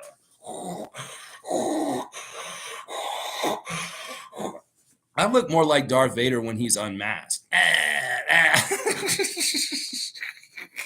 All right, Cool Cat saying, good morning, Raptor Free crew. Celebrating the dub. Rook, Grady, natural skills are showing out. Yes, Cool Cat. Let's go. Let's go, Grady. Yes. Kareem saying, before yesterday's game, the Atlanta Hawks record was 750 to 750 of their last 1,500 games. They have achieved perfect level mid, and that is your useless information of the day. Nothing is useless. This is amazing, Kareem. I'd actually heard of this, that the Hawks have been so 500 in the last couple of years, and this really does prove it. They were 750 and 750 over the last 1,500 games. How mid. Hawks fans in those chats, the Nameless was in with the Quinn Snyder post-game conference telling the Raptors going to be mired in sadness and horrible things for 10 years now. Oh, yeah, right. You see what happened last night, Hawks fans. Don't get it twisted. We got a good front office. I love Landry Fields, former Raptor that runs y'all's team. But y'all ain't got no Masai Ujiri. And don't you be telling us that we're going to be bad for 10 years. Yeah, you guys, you know about that. But we don't. We're going to get better quickly with the name quickly on our team. That's right. That's going to be it right there. That's right. Let's see. I love that uselessness information, Kareem. You're going to dunk for that. Kareem just can't help but get dunks. He can't help but get dunks. He does things and he gets dunks. That's just what happens. Naga saying, I like Oshai's commitment to defense. This is the thing. He gets to know these other guys better. They know each other's tendencies better. They know where they need to cover up each other's weaknesses. They know each other's strengths. Boom goes the dynamite. They get better and better. And Abaji's showing signs of being a very good defender, a very, very good defender. Yeah. Let's see. Cowboy saying Abaji played good, James. Yeah, you keep wanting to say Abaji, like he's a bad G, man, bad gangster. Yeah. Fiercey saying last time around, Capella feasted on us at the rim. Yesterday, he was a non-factor. They only beat us when we don't have our bigs. Yeah, that was part of the problem the last time we played them. Didn't we play them the last time without Pirtle? I think that may have been part of the problem. I don't know. I can't keep it all straight exactly. But in some ways, the game that hurt us with the Hawks was in November. And it was the old edition of us with Siakam, Dennis, and OG, and Precious, and Malachi. And we got blown out by them in Toronto. Trae Young went off for 38 in that game and killed us and routed us. That is the game that screwed up our season series with them because we lost to them by 21 in that game. And the other game we lost to them, we lost by 1 point. That was the more recent loss to them. That was last month. So 22 points, there's point differential for their wins. Well, we should have won by more last night because we only have like a 9-point differential in the wins we have over them. We beat them by 7, and then we beat them by 2 last night. So 9-22, they win the tiebreaker. It's that 20-point route in November with the old edition of the Raptors that screwed us with the Hawks season series right there. Yeah. Monique is saying, good morning, Raptor Freak family. Let's keep striking the wins. What a time. Stars of the game, team effort, Scottie, IQ, Grady, and Oshai. There you go, super fan Monique Lawrence. Good morning to you. I hope you're having a fantastic morning. The Raptors won both their games last night. So, yeah, big smiles on big dubs. Double win night last night. Both Raptors teams winning. James is saying, I think Oshai was worth that late pick. We don't want too many rookies. That's not going to work. Yeah, I don't like a full reset. I really, really don't. Some ways, I'm the kind of team manager that wants like maybe one or two rookies a year, one preferably, because you really focus on that one guy for the year and you got them coming up in your stair steps. It's like Grady's our rookie this year. Next year, we'll get another rookie, maybe two for next year, and their projects coming up. But if you have like 4 or 5 rookies like the Oklahoma City Thunder or these other teams that do this, I feel like there's just too much aimlessness. I feel like there's just too much inexperience all at once. In some ways, it's like I like the mix of our guys right now because mostly they're young, but they're also all have a little bit of experience in the NBA. So it's not like we're starting with completely new guys. So it's like Abaji has some time in the NBA. You know, Bruce Brown he's kind of young still, but he's not. But he has a lot of experience. So I like the way we build our team. We're not tearing it down completely. As people try to say we were rebuilding, I don't know that's actually true. I call it more like a retool or a reboot. It is very different than the team we had at the beginning of the season. But in some ways, it's not like we tore everything down. In some ways, we are very much still not totally at the same level we were at the beginning of the year with Pascal and them, but we're not far off. Let's just put it that way. We're not like totally burned to the ground like ruins of a house. No, no, no, no. We're not rebuilding. We're retooling. I think that's a better term because we're going to bounce back quicker than a normal rebuild would take longer. And I think we're going to be good next year. Watch. I think for some reason, I have a feeling we're going to be a winning team next year, even though everybody expects us to be shitty for a decade, like Hawks fan was trying to say. Yeah. Let's see. Nako saying Pascal is the barrier between the Raptors and dinner. Pascal, ooh, we want to eat. Don't stop us, Siakam. You love your old teammates, the Raptors.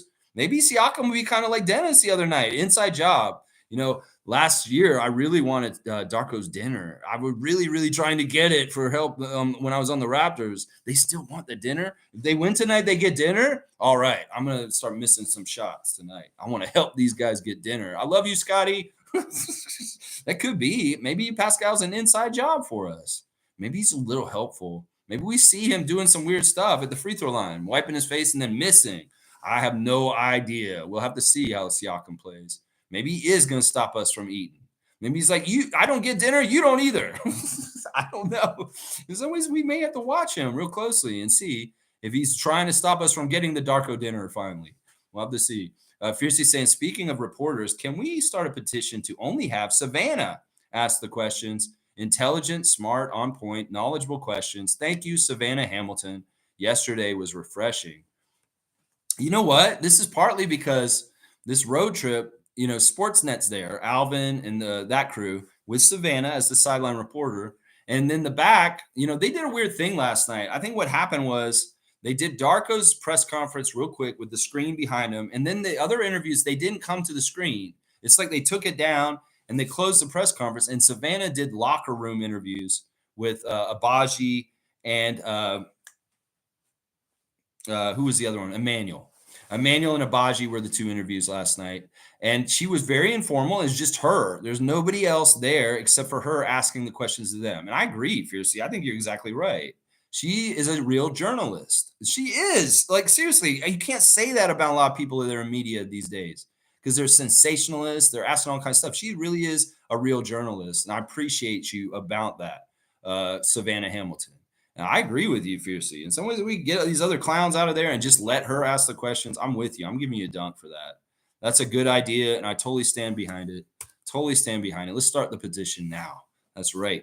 Let's see. Kareem saying there's good G's and there's bad G's. Abaji, Oshai doesn't half step. He's a shooter. Yeah. It's awesome. I think you're right. These are good G's and bad G's. Bad G's. All right, Kareem, you're on a roll, man. I can't help but give you dunks. I'm sorry. You're just like, dude, you're just a funny guy. I'm sorry. I got to give you another dunk. You're just cleaning up today. Holy crap. All right, let's keep going in the chat. Fiercely saying, not fishy, Lex. It may be good for us as the Pacers will play on Sunday and Monday facing us. I didn't realize that. Okay. I would have found that out yesterday when I did my scout for Indiana, that they're going to be on a back-to-back. And they're going to play Sunday, and then we get to play them on the second night of the back-to-back. I like that. That seems like the schedule's in our favor on that one. We'll have to see who they're playing on Sunday, how that game goes, whether there's overtime, and then see how the Pacers are for Monday when they play us. Maybe they're playing in Indiana also, so they don't travel, and it's not like a weird back-to-back. I'll have to see what it is. I'm not sure. I haven't scouted for that game yet. Trevor's saying it was supposed to be a scheduled loss for the Raptors, but it did not happen. Boo-hoo, boo-boo-hoo. Yeah, Trevor, I love it. James saying, how long till Grady goes into the starting lineup? This is a fantastic question, James. I don't know. I think it's getting closer, though. I mean, seriously, in some ways, he is outshining Gary right now. In some ways, it's like if you're really gauging it like by open shots and who is making them when they're wide open or things, I have a lot of confidence in Grady right now. I really, really do. In some ways, Gary's getting me confidence too. But this is true. In some ways, it's like there may be happening. Cowboy thinks it won't happen until next year. And that may be right. That may be right. I don't know. In some ways, this will have to do with what Gary does this summer. If we invest in Gary again for next year, well, he probably will be our starter still. But if we say goodbye to Gary because Grady's made so much progress this season, that could happen too. It could very well be that Gary's going to get a good chunk of money and we want to do it cheaper on a rookie contract with Grady. And that would be smart. So I don't know. Gary really needs to pick shit up. Like he just has to play as perfect as possible for the rest of the season. He's had a really bad year. And in some ways, he's really got to make himself look good in the last couple months of the season because money is involved in this Trent Jr. And in some ways, that's the problem. I think Grady's outplaying him right now. I think you're right. I think just recently he has. It hasn't been most of the season, but in the last week he has been for sure. Although Gary did have that really big game against Brooklyn, and that was better than Grady that game. But I think Grady overall has been outplaying Gary in the last month. How about that? Wayne saying Trey's flopping on every play is tiresome.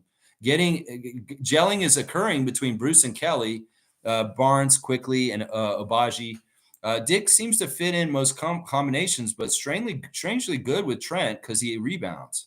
Yeah, I like them both being out there. I like there being like a threat. It stretches the floor very much. If you got Gary on one side and Grady on the other, yeah, the defense doesn't know exactly what to do. And then add Scott in the mix. Oh my gosh, nightmares. Yeah, I like what you're saying here. I think Grady and Gary on the court at the same time is fun. It's fun. Yeah, the gelling's happening very, very good. Very, very good. Good to see you, Wayne. Chris is saying, I think Dick is a good six-man in the next couple of years ahead. See, he thinks he's going to be the guy off the bench. But you know what? I thought that too. But you know what? I'm changing my opinion on this, Chris. I think he's going to be a starter. I really do think he's going to be a starter. It's nearer than we think. It may be that he's a six-man next year, and he doesn't start yet. In his third year, maybe he becomes a starter. I don't know. We'll have to see. The path of Grady to be a starter is there, though. I can see it. Most saying great coaching by Darko. Players enjoying playing alongside each other. You can tell. There's a lot more joy. There's a lot more fun. Darko is a really awesome coach. And in some ways, everybody's being mad about him and stuff. Man, you're not paying attention. Either that you're just not knowledgeable of the NBA and what good coaches look like. Because Darko is a good coach. We can see it. Tommy's got him out there playing with the pawns. The pawns in the boxes. I don't even know what that is. All right, Tommy is put ninjas into timeout. Let's see what he said, and let's see what I would say to this. See what the reply is. I thought this channel was into dinosaurs. You know what? We can be. You want to talk about dinosaurs a little bit? I don't care. Ninjas, what's your favorite dinosaur? And we'll talk about it. I don't mind. We're a free-for-all here. We talk about whatever you want. Why'd you time him out for that? Let's see what he says later. Maybe he has more. I thought that's innocuous what he said there. I'll just see what he says later, though. Yeah, I like dinosaurs. We can talk about dinosaurs. My favorite is Triceratops. Yeah. All right, let's see. Shir Khan saying, good morning, Raptor Freak family. No matter what anyone says, I like most of the moves made the past couple of seasons, even if they were not all hits. Really like the direction they are heading with Scottie with the keys to the car. Shir Khan, good to see you. Raptor Freak, Rookie of the Year, Shir Khan. Always good to see you, my man. The star of Raptors Tonight chat box. You know what? I love it too. It does really seem like everything revolves around Scottie and he is the sun. In some ways, with the old crew we had, that wasn't that way. But now it is. And in some ways, you can really tell Scottie's relishing being the center of everything. But in some ways, he's such a giving person off the other way that it doesn't matter if he's the center of attention. The team health's going to be really good no matter what. But no, I love it too. And I think you're right. I don't think that I think most of the moves have been very good. I don't think there's been very many hit misses. In some ways, we could say maybe Koloko getting drafted was a miss, but that's not our fault. that his medical condition arose this year. That's the other thing is we think about if we had Coloco still in the mix right now, like we should right now, he would be a huge help in what we're doing right now too. Like he'd be very fantastic to have around as a player. So, I mean, I could say that's a miss. And Masai even admitted that was one of his misses in his press conference this season. Malachi, another one. Bruno Cabaco was another. The three misses he had were Malachi, Christian, and Bruno Cabaco. So, yeah, I always say his name wrong. I know. Monique's like, you say his name wrong.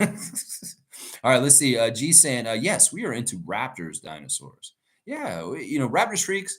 The thing about Raptor Freak is a Raptors fan is a fan. There's a lot of fans, and then you can have Raptors fanatics that are really into it, but then there's Raptors freaks, and that's a whole other level of fandom is a freakdom for the Raptors. It's like I'm freakish with how much I cover and look at the Raptors all the time. Every day I'm doing the stream. That's what a Raptor freak is. It's freakish how much they love the Raptors and how much they get into them. So that's what it is. Just explaining it here for ninjas. I still want to know what your favorite dinosaur is. Cowboy saying Chef Darko is licking his fingers with these new assets. Big ups to Masai and Bobby. Yeah. Darko's joy is coaching Scottie and Emmanuel and RJ and all these guys. Grady. It's a joy to him. He's like a gardener. He looks at these players as plants out in the yard that he planted, and he wants to see them grow and be beautiful and bloom like big, beautiful flowers. And that's what's going to happen. You got to understand, Scottie's long-term goals and plans with Darko are amazing. And we're going to be here for the ride, Raptors fans, to watch it. And boy, oh boy, the joy that Darko gets from growing these plants into beautiful, amazing NBA players. That's what he's all about. That's what partly he is known for, notorious for, getting young players to make huge jumps in their game. That sounds like a winning formula to get a championship team down the road very quickly in some ways if they know how to develop young talent to go leaps and bounds above what they should be. That's what I'm saying. And well, you know what Scottie should be? Well, they play him and they develop him right. Well, he can be a way more than they even realize in the NBA right now. That's right. Ninja's saying, where do I find a channel about velociraptors? I don't know. Jurassic Park channel, Jurassic enthusiasts. I don't know. In some ways, this is fine. I mean, maybe he goes out of pocket soon. I don't know. Ninja seems like a wildly interesting character so far. I don't know. Maybe it gets worse. I'll have to see. Tommy's like, what is this nonsense? What is this nonsense? And Tommy is the sheriff. He's the moderator, and he will keep you in line, ninjas. We'll have to see. All right, Tom's got the footprints of all the dinosaurs. I love that little dinosaur parade you got there, Tommy, in the chat there. That's awesome. Chris is saying, I love dinosaurs. Dinosaurs are cool. There's a lot of cool things about dinosaurs, for sure. Kareem's saying, we love dinosaurs. Do you like karate? Kareem, when you make me laugh, oh my gosh. All right, yeah, we'll do that. Something I want to say is like somebody's saying Scottie's like all about crazy on the court, like facing down DeAndre Ayton like he did, telling whatchamacallit, you are not him. You are not him. What that Nick player, I forget who he is. See, he's not him. I forgot his name already. Scottie's got that edge to him. And in some ways, it's like, I don't know. Some of you are calling him Scottie Karate. That's the nickname they're giving him. Some people are calling him Scottie Karate. In some ways, I love that nickname, but in some ways, I'm like, what? Scottie Karate? Is this the nickname Scottie's going to get in the end, Chris? Chris is like, I want to figure out a nickname for Scott. Well, some people are calling him Scottie Karate. Just so y'all know. All right, let's see. Ninjas also said this. Light the beam, dinosaur lovers. Yeah, I have a little Marquise Noel victory light that I put on when we win, but I'm not home right now. So you can't see it right now, ninjas. Are you a Kings fan? This is kind of giving something away. Are you a Kings fan? Because the Kings have the beam is what I'm wondering. This guy seems fine. I don't know why you guys timed him out, Tom. We'll see. He's a little bit of a weirdo, but it's all good. Chris is saying, this is the channel, ninjas. What is your favorite kind? I like to color with my crayons in my dinosaur books my mommy gave me. Listen, I love dinosaurs, and it's not just a kid's thing. I think everybody should be interested in dinosaurs. They have good lessons for us on how to exist and maybe go extinct. You know, humans want to be like dinosaurs. Well, we could go that way real quick. Yeah, we could. If we don't start taking care of our planet. That's right. It don't take an asteroid to hit us for us to die. No, it'll just take the ever increasing warming temperatures and everybody gets wiped out. So, yeah, we can laugh about dinosaurs, but they are a very good lesson for a species just going extinct on this planet. And humans, we're going towards that. Trust me. Yeah, we are. I would say, like before the year 3000, we probably won't be on this planet. Let's just put it that way. We probably will not. Let's just say that. That's a long time from now. Let's just say that. But yeah, I don't think there's going to be any humans on this planet in, like, I would say maybe 500 years, maybe even less. Maybe even less. I would give us maybe 200 years. And we're probably going to figure out how to kill ourselves on this planet because we thought money was so cool and it was so great. And we didn't even think about sustaining ourselves for life on this planet. We just like, oh, let's make some money now. It's great. Yeah, it's great. And then we all fucking die in 200 years from now. So yeah, good job, people. Good job. All right, let's see. Cowboy's saying you're in the right place. I like Jurassic Park over here every day. I watch it. That's awesome. I love that. Kareem's saying, oh, great. We might have a Sacramento Queen in the house. Yeah, I don't know. Light the beam's cool. I mean, I'm not against the Kings. Kings fan, don't come here and fight with us. We're on your side. Small market teams unite. We're against the Lakers, the Celtics, the Heat, the Knicks. We're against the big market teams. So I'm like pissed that y'all didn't even get an all-star. Y'all deserved an all-star. I'd say take Anthony Davis off that all-star team and put either Sabonis or Fox on that team. So yeah, don't get it twisted. You have an ally here, Ninjas, if you are a Kings Nation. I root for y'all against the other Western teams because I want small market teams to throw a wrench in Adam Silver's vision of big market teams dominating this league. So any team that's small market or not the most desirable team in the league, I'm on your side, bro. I'm on your side. So Kings fan, you have a friend in me. No, I'm not against you. I'm not against you at all. Tom, I don't even know what that emoticon is. Is that a parrot or something? What is that happening? Is a parrot feeding a man like a bird would feed a baby? What the fuck is that? So excuse my French. What is that? That doesn't make any sense. Okay, yeah, he is a Kings fan. This has been confirmed. Why are you so insecure that you got to come in here and talk to us and say Keegan Murray over Scottie Barnes? First of all, that is crazy talk. First of all, that makes you sound delusional. I know Keegan Murray had an amazing game earlier this season. One game. Let's not get this twisted, man. This man has nowhere near the stats that Scottie Barnes has. Scottie Barnes is like Luka Doncic. Scottie Barnes is like Giannis. Scottie Barnes is like LeBron. And Keegan Murray, well, he's a good player. We were talking about getting him on our team, but y'all didn't want to trade him to get Siakam. So it's like it didn't happen. Yeah, listen, let's let Kings fan be in here. He's kind of funny. He's not bugging me. I think that's hilarious what he just said. He thinks that Scottie Barnes is worse than Keegan Murray. That's ridiculous. We need to maybe get you some help. How about that? Game over. Tom said game over. That's when he kicked him out. He kicked him out right when you didn't have to kick him out. Seriously, I don't mind talking to him. He's not that bad. It's kind of funny what he said, though. Mo's saying, glad we contained Trey so well. Beyond happy. Yeah, they did a really good job on him. Really, really good job on him, for sure. Fiercely saying, Lex, no shade. We have another confident shooter, Gary Trent Jr. He just doesn't hit shots all the time. I know. That's what I'm saying. That's what I'm saying. I love Gary. I want Gary to do well. It's just I want him to hit his shots. I'm not against Gary. I want Gary to be a future Raptor. It's about performance. It's like if you don't do your job, the job you're supposed to do, well, it happens the way it happens. It's sad. Cowboys saying, where's David when we need him? This guy wants a cookie. Yeah, where is David Saborin? David could give this guy a cookie for his observation. His math is really wrong, though. His greater than is wrong in that one. I think if that was on a test and the teacher saw it and he's like, that's an X. That's a Markov.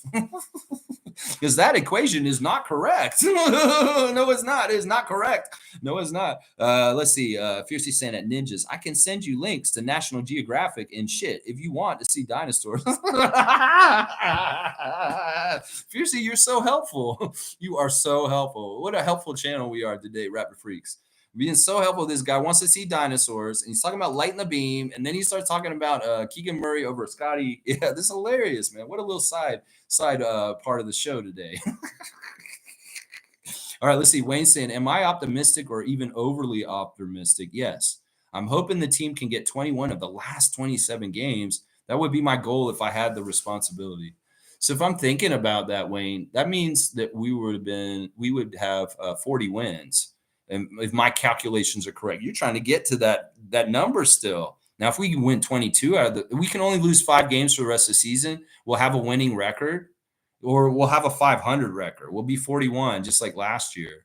That's the crazy thing. If we don't lose, we can only lose 5 games, and we'll have the same record we had at the end of the year with Nick Nurse sabotaging our team last year.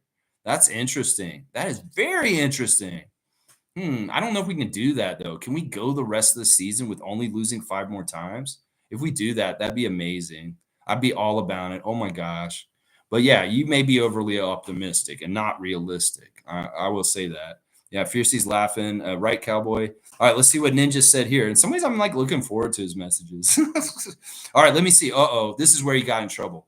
This is where he really got in trouble, and this is what's going to get him banned. All right, he said, did Trudeau force you all to get jabbed or nah? Listen, first of all, I don't spread misinformation on my channel. I'm not an anti-vaxxer like it sounds like you are. If you're an anti-vaxxer, you're an idiot. And honestly, a lot of your people that were anti-vax, y'all died, you idiots. Yeah, Meatloaf. Go look up his story. Meatloaf, well, I will do everything for love, but I won't do that. I won't go get a jab and I'll die like an idiot because I didn't and I got COVID and I died. Meatloaf. Yeah, the singer. Yeah, 283 2 out of 3 ain't bad. Well, get your measles, get your other shot, but don't get your COVID shot. Well, you die, motherfucker. So if you're anti-vax, well, you don't belong here for that. Because we are very smart, intelligent. We believe in science, people, and we don't believe in prophecies and fallacies and propaganda and fucking hearsay bullshit that Donald Trump pushed on people. Are you MAGA too? Because, if you're even like that, you were really a sad case then of delusion and sadness. No, Justin Trudeau did not force me to get my shot. I went and took it because I knew it was smart, because I understand the history of pandemics and what has worked in the past. And I go with history and science and knowledge and intelligence and not stupidity and dumbassery that dies. There's a reason why the Republicans are going to lose the election this year, because all their people died because they were stupid during the pandemic. All these people that died, most of them were Republicans and conservatives and good. The less votes for them because they're dead. So, yeah, you go ahead. First of all, don't talk about my prime minister, motherfucker, because I'm proud of Justin Trudeau. I think Justin Trudeau has been a good prime minister overall, if not a corporate puppet, but otherwise, most of the shit he's doing is good. And if you're a part of the Freedom Convoy, go get your damn tractor and drive down the street and honk real loud and wake everybody up, being an annoying nuisance. You go right ahead, ninjas. Wow, I did not see this turn coming. That Kings fan was going to be anti-vax. Dumbass. All right, now you're gone for sure. Hide the user on the channel and adios, amigos. Never to return. That's right. This is a clubhouse. You don't just get to come in here and hang out. You got to be a part of the club. And that's Raptors fans that love the Raptors and are smart and intelligent and believe in science. And if you don't believe in science, you got no place here. So anti-vaxxer, goodbye. You go just like Meatloaf. You dead, motherfucker. Yeah, bitch. All right, there you go. Cowboy's saying, Fiercey, respect and love. Fiercey saying, I smell someone getting banned from the stream. Don't get Lex going, ninjas. Don't poke the bear. F around, you'll find out. That's right. We talked about bears this week and how Trae Young is a Paddington bear, maybe. Don't poke the bear. Maybe nudge him a little, and he'll do a little overacting on the floor, rolling around like a fish. Yeah, I'm an interesting kind of bear. Maybe I am a Canadian grizzly. Yeah, not a grizzly is polar bear. I'm a polar bear. I'm not a grizzly. No, I'm not West Coast. No, I'm a polar bear. I'm a Canadian polar bear, and I'll eat you up just like a polar bear will eat most species that they eat up. Yeah, real quick. Yeah, Tom Duke's pointing at it. I love it. Kareem's saying, whoever kicked out ninjas, I say to you, get that garbage out of here. Okay, Jack Armstrong. Okay. All right, I love it. Chris is saying 16, 1, and 5 is not better than 26 and 8 ninjas. Yeah, he's talking about stats, a stat line. Keegan Murray and Scottie Barnes. Yeah, that's a different stat line. 16, 1, and 5. He gets 1 assist a game? Seriously? This guy thinks he's better than Scottie. Scottie gets 6 assists. Oh, my God. Fiercely saying, did you take the trash out, Tom? Thank you. He took it out, and then I had to go look at the trash, and I'm like, oh, why did I look at the trash? It should have just stayed in the garbage can. Yeah, Tommy, thank you, sir. Thank you, sir. That shit all went down at 10 an hour ago. All right, let's keep going. Let's see. Chris is saying good. Oh, C4C is here. Good to see C4C returning once again today. Good morning, y'all. Good morning to you. Fire. Good to see you, man. Kareem saying C4C, I'm going to give you an alley-oop since you're new to the family. There you go. Alley-oop for C4C from Kareem. Kareem's like, let's give the rook. Let's give the new guy a dunk. It's like setting up a Baji right now. He's like setting up Baji. It's like Grady setting up a Baji right here. All right, C4C getting the first dunk assist from Kareem Thomas. There you go. Tom saying at Fiercey, yes, let's see if he can behave after his or her timeout. That was it. That was enough for me. I could handle with the Kings fandom. I can handle with the smack talking about the Kings. Once he starts talking about my prime minister, you don't live here, motherfucker. And you lived under Trump for 4 years. And that's all I have to say about that. Yeah, that's all I have to say about that. Let's see. Kareem saying, you will understand once Lex reads the comment. Yeah, let's go. Yeah, that was good. That's a good comment. I liked it. Yeah, thank you, fam. And Cowboys saying, good. Let's go. C4C. Another alley-oop. You want to give him one too? Oh my gosh, this guy's just this is like 2 times down the court. You're getting assists from everybody right now. C4C. Look at that. I love it. Fiercey saying timeout strategies are the best. And he's like, yeehaw, Cowboy. Yeehaw. Let's see. Cowboy saying, Tom Duke, send him to the corner. He's like, hey, ninjas over there. Oh my gosh. All right. Yeah, you guys are funny today.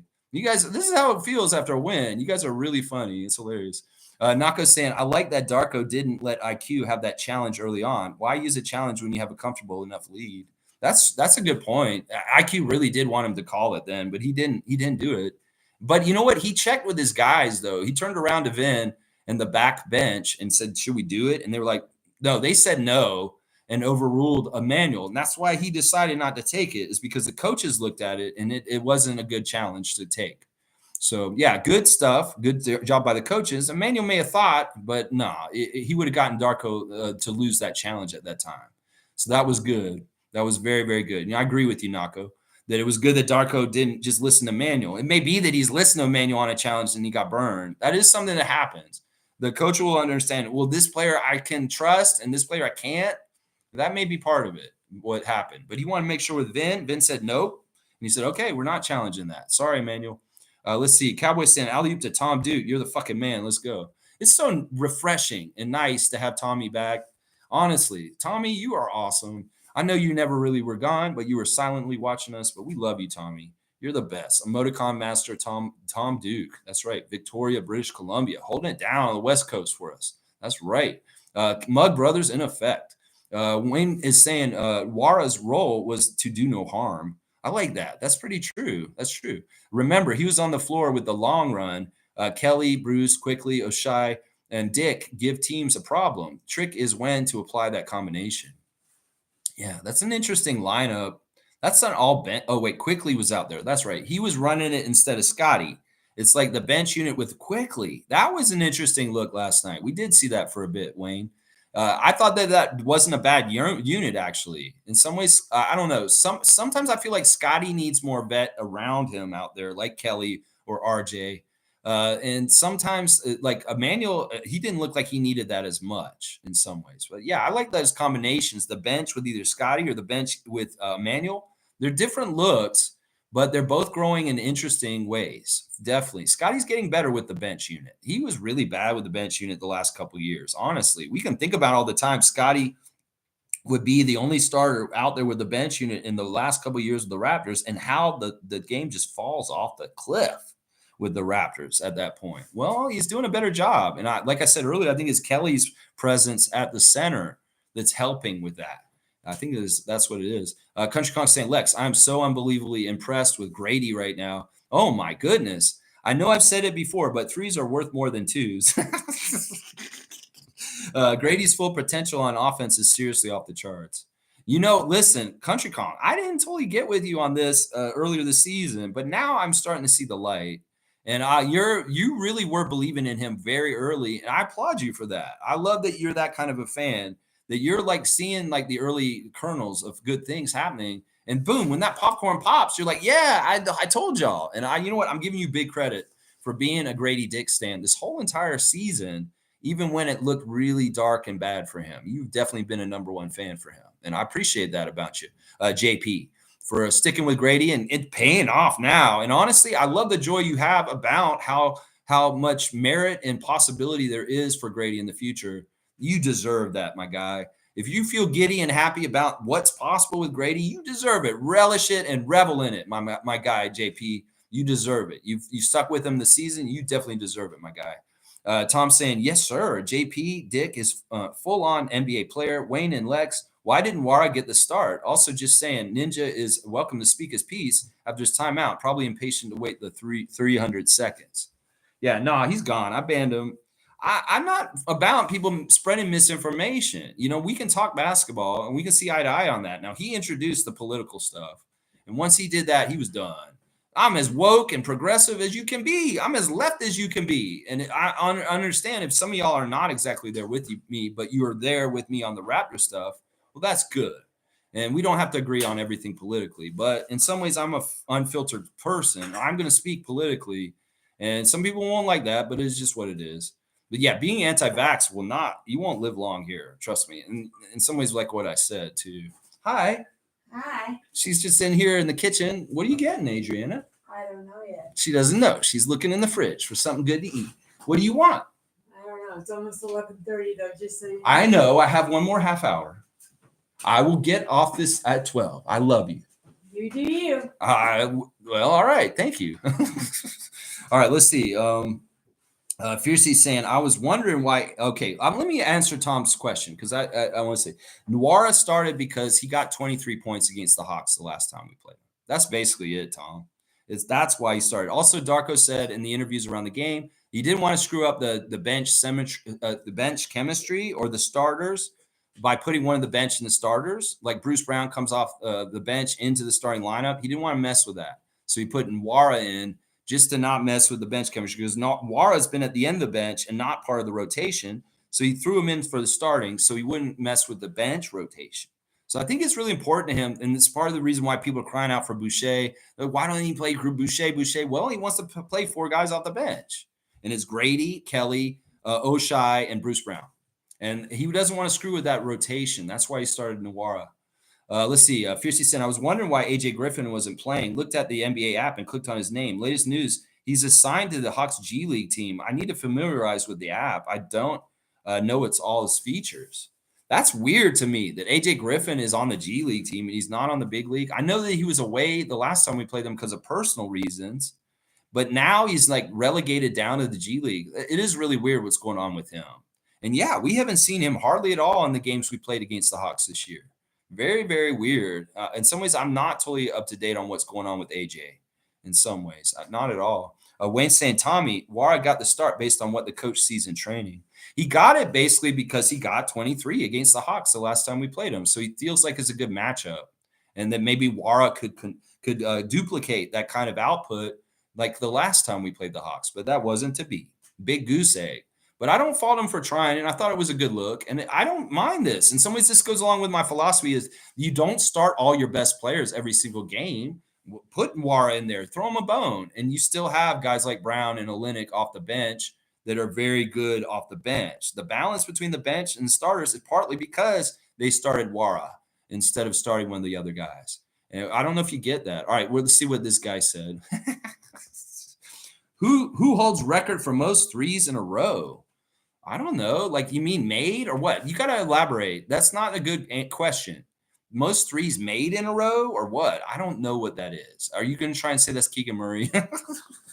I'll say this. The person who holds the record for the most threes in an NBA game is Donyell Marshall. He played for the Raptors. So we'll just say that. 13 threes in one game. That's Donyell Marshall's record. I don't even know. Steph Curry or somebody else broke it by then, but I think the Raptors own the record of most threes in the game, and it was Donyell Marshall. You can go look it up and find out. Let's see. Cowboys saying Kareem, and Tom Duke saying, yeah, actually just check. Doesn't matter. You only played 14 minutes. Cheers, Wayne.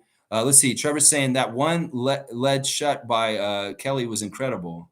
That one lead shot? I don't understand that. One layup shot?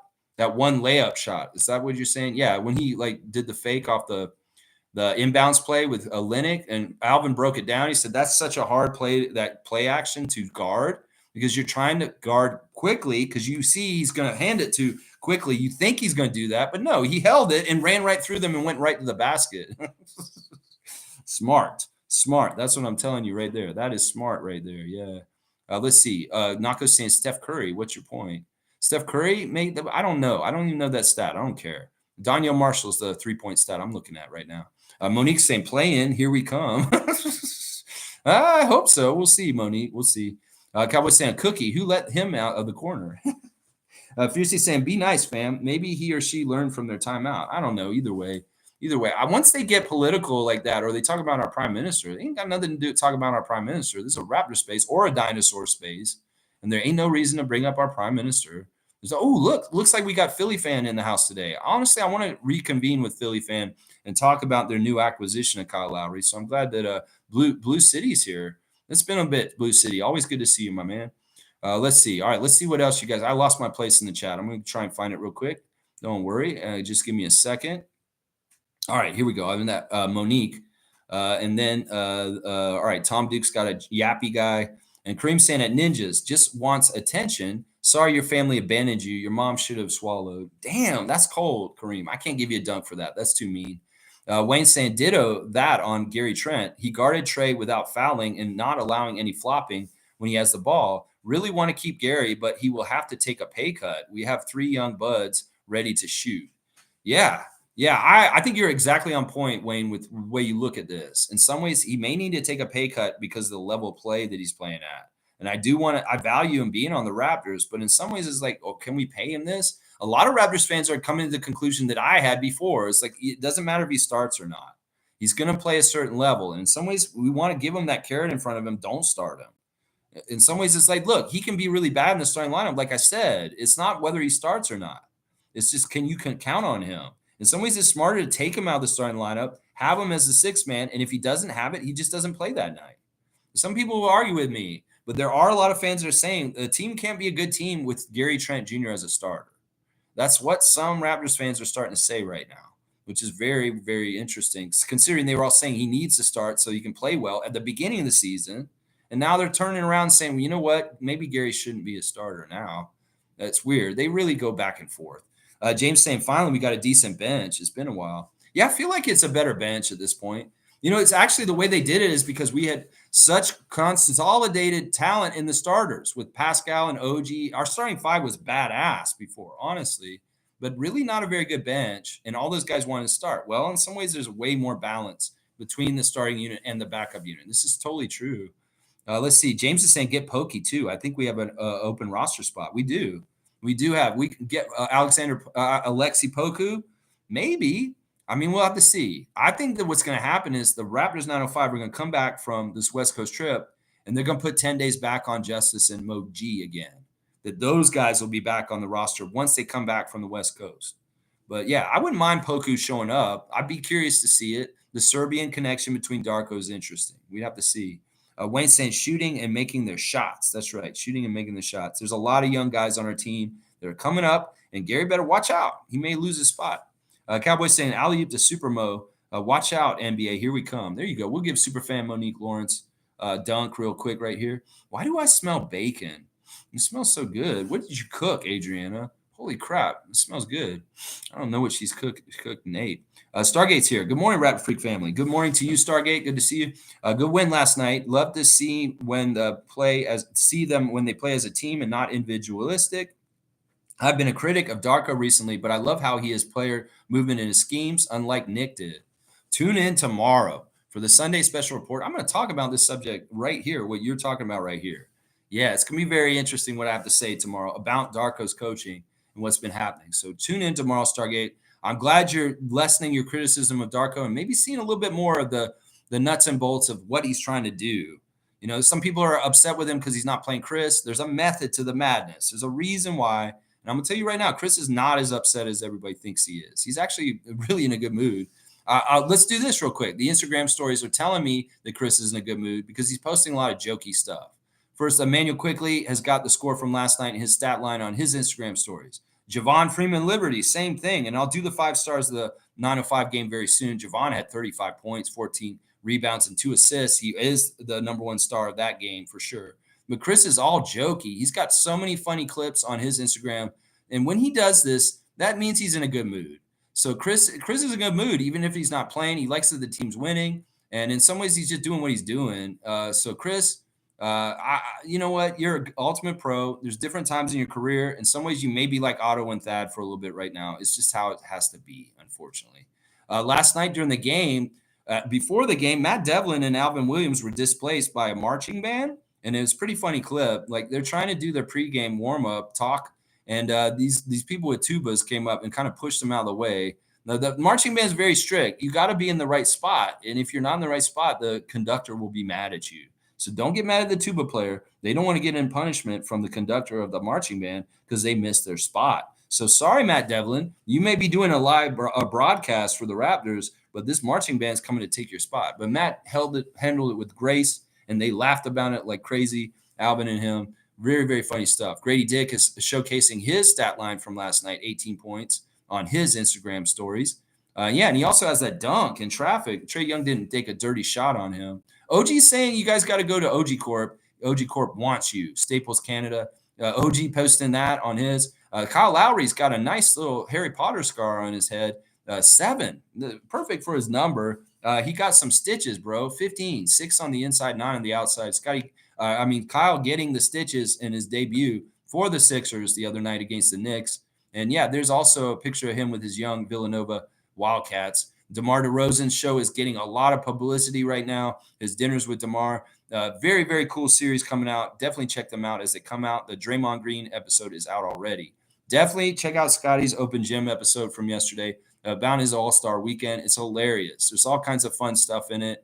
You see him talking about his jacket and his look. Then he goes the game in. Tyrese is telling him, oh, that throwback All-Star jacket is cool, Scottie. I like it. And you see all the cool stuff with Scottie, that All-Star weekend on Open Gym episode that dropped yesterday. Yeah, give him 5 more minutes to sleep is what that man was saying. That's right. So good job with the Raptors winning last night. Let's see if there's anybody else I want to talk about. Dennis has flowers for Ellen. He gave to her for Valentine's, and they're showing. And it sounds like Dennis really misses Ellen. I don't know if she's actually gone to Brooklyn. It may be that she's still running the family here in Toronto. And Dennis and Ellen and their family are going to be separated for the rest of the season just because they have everything so set up well in Toronto.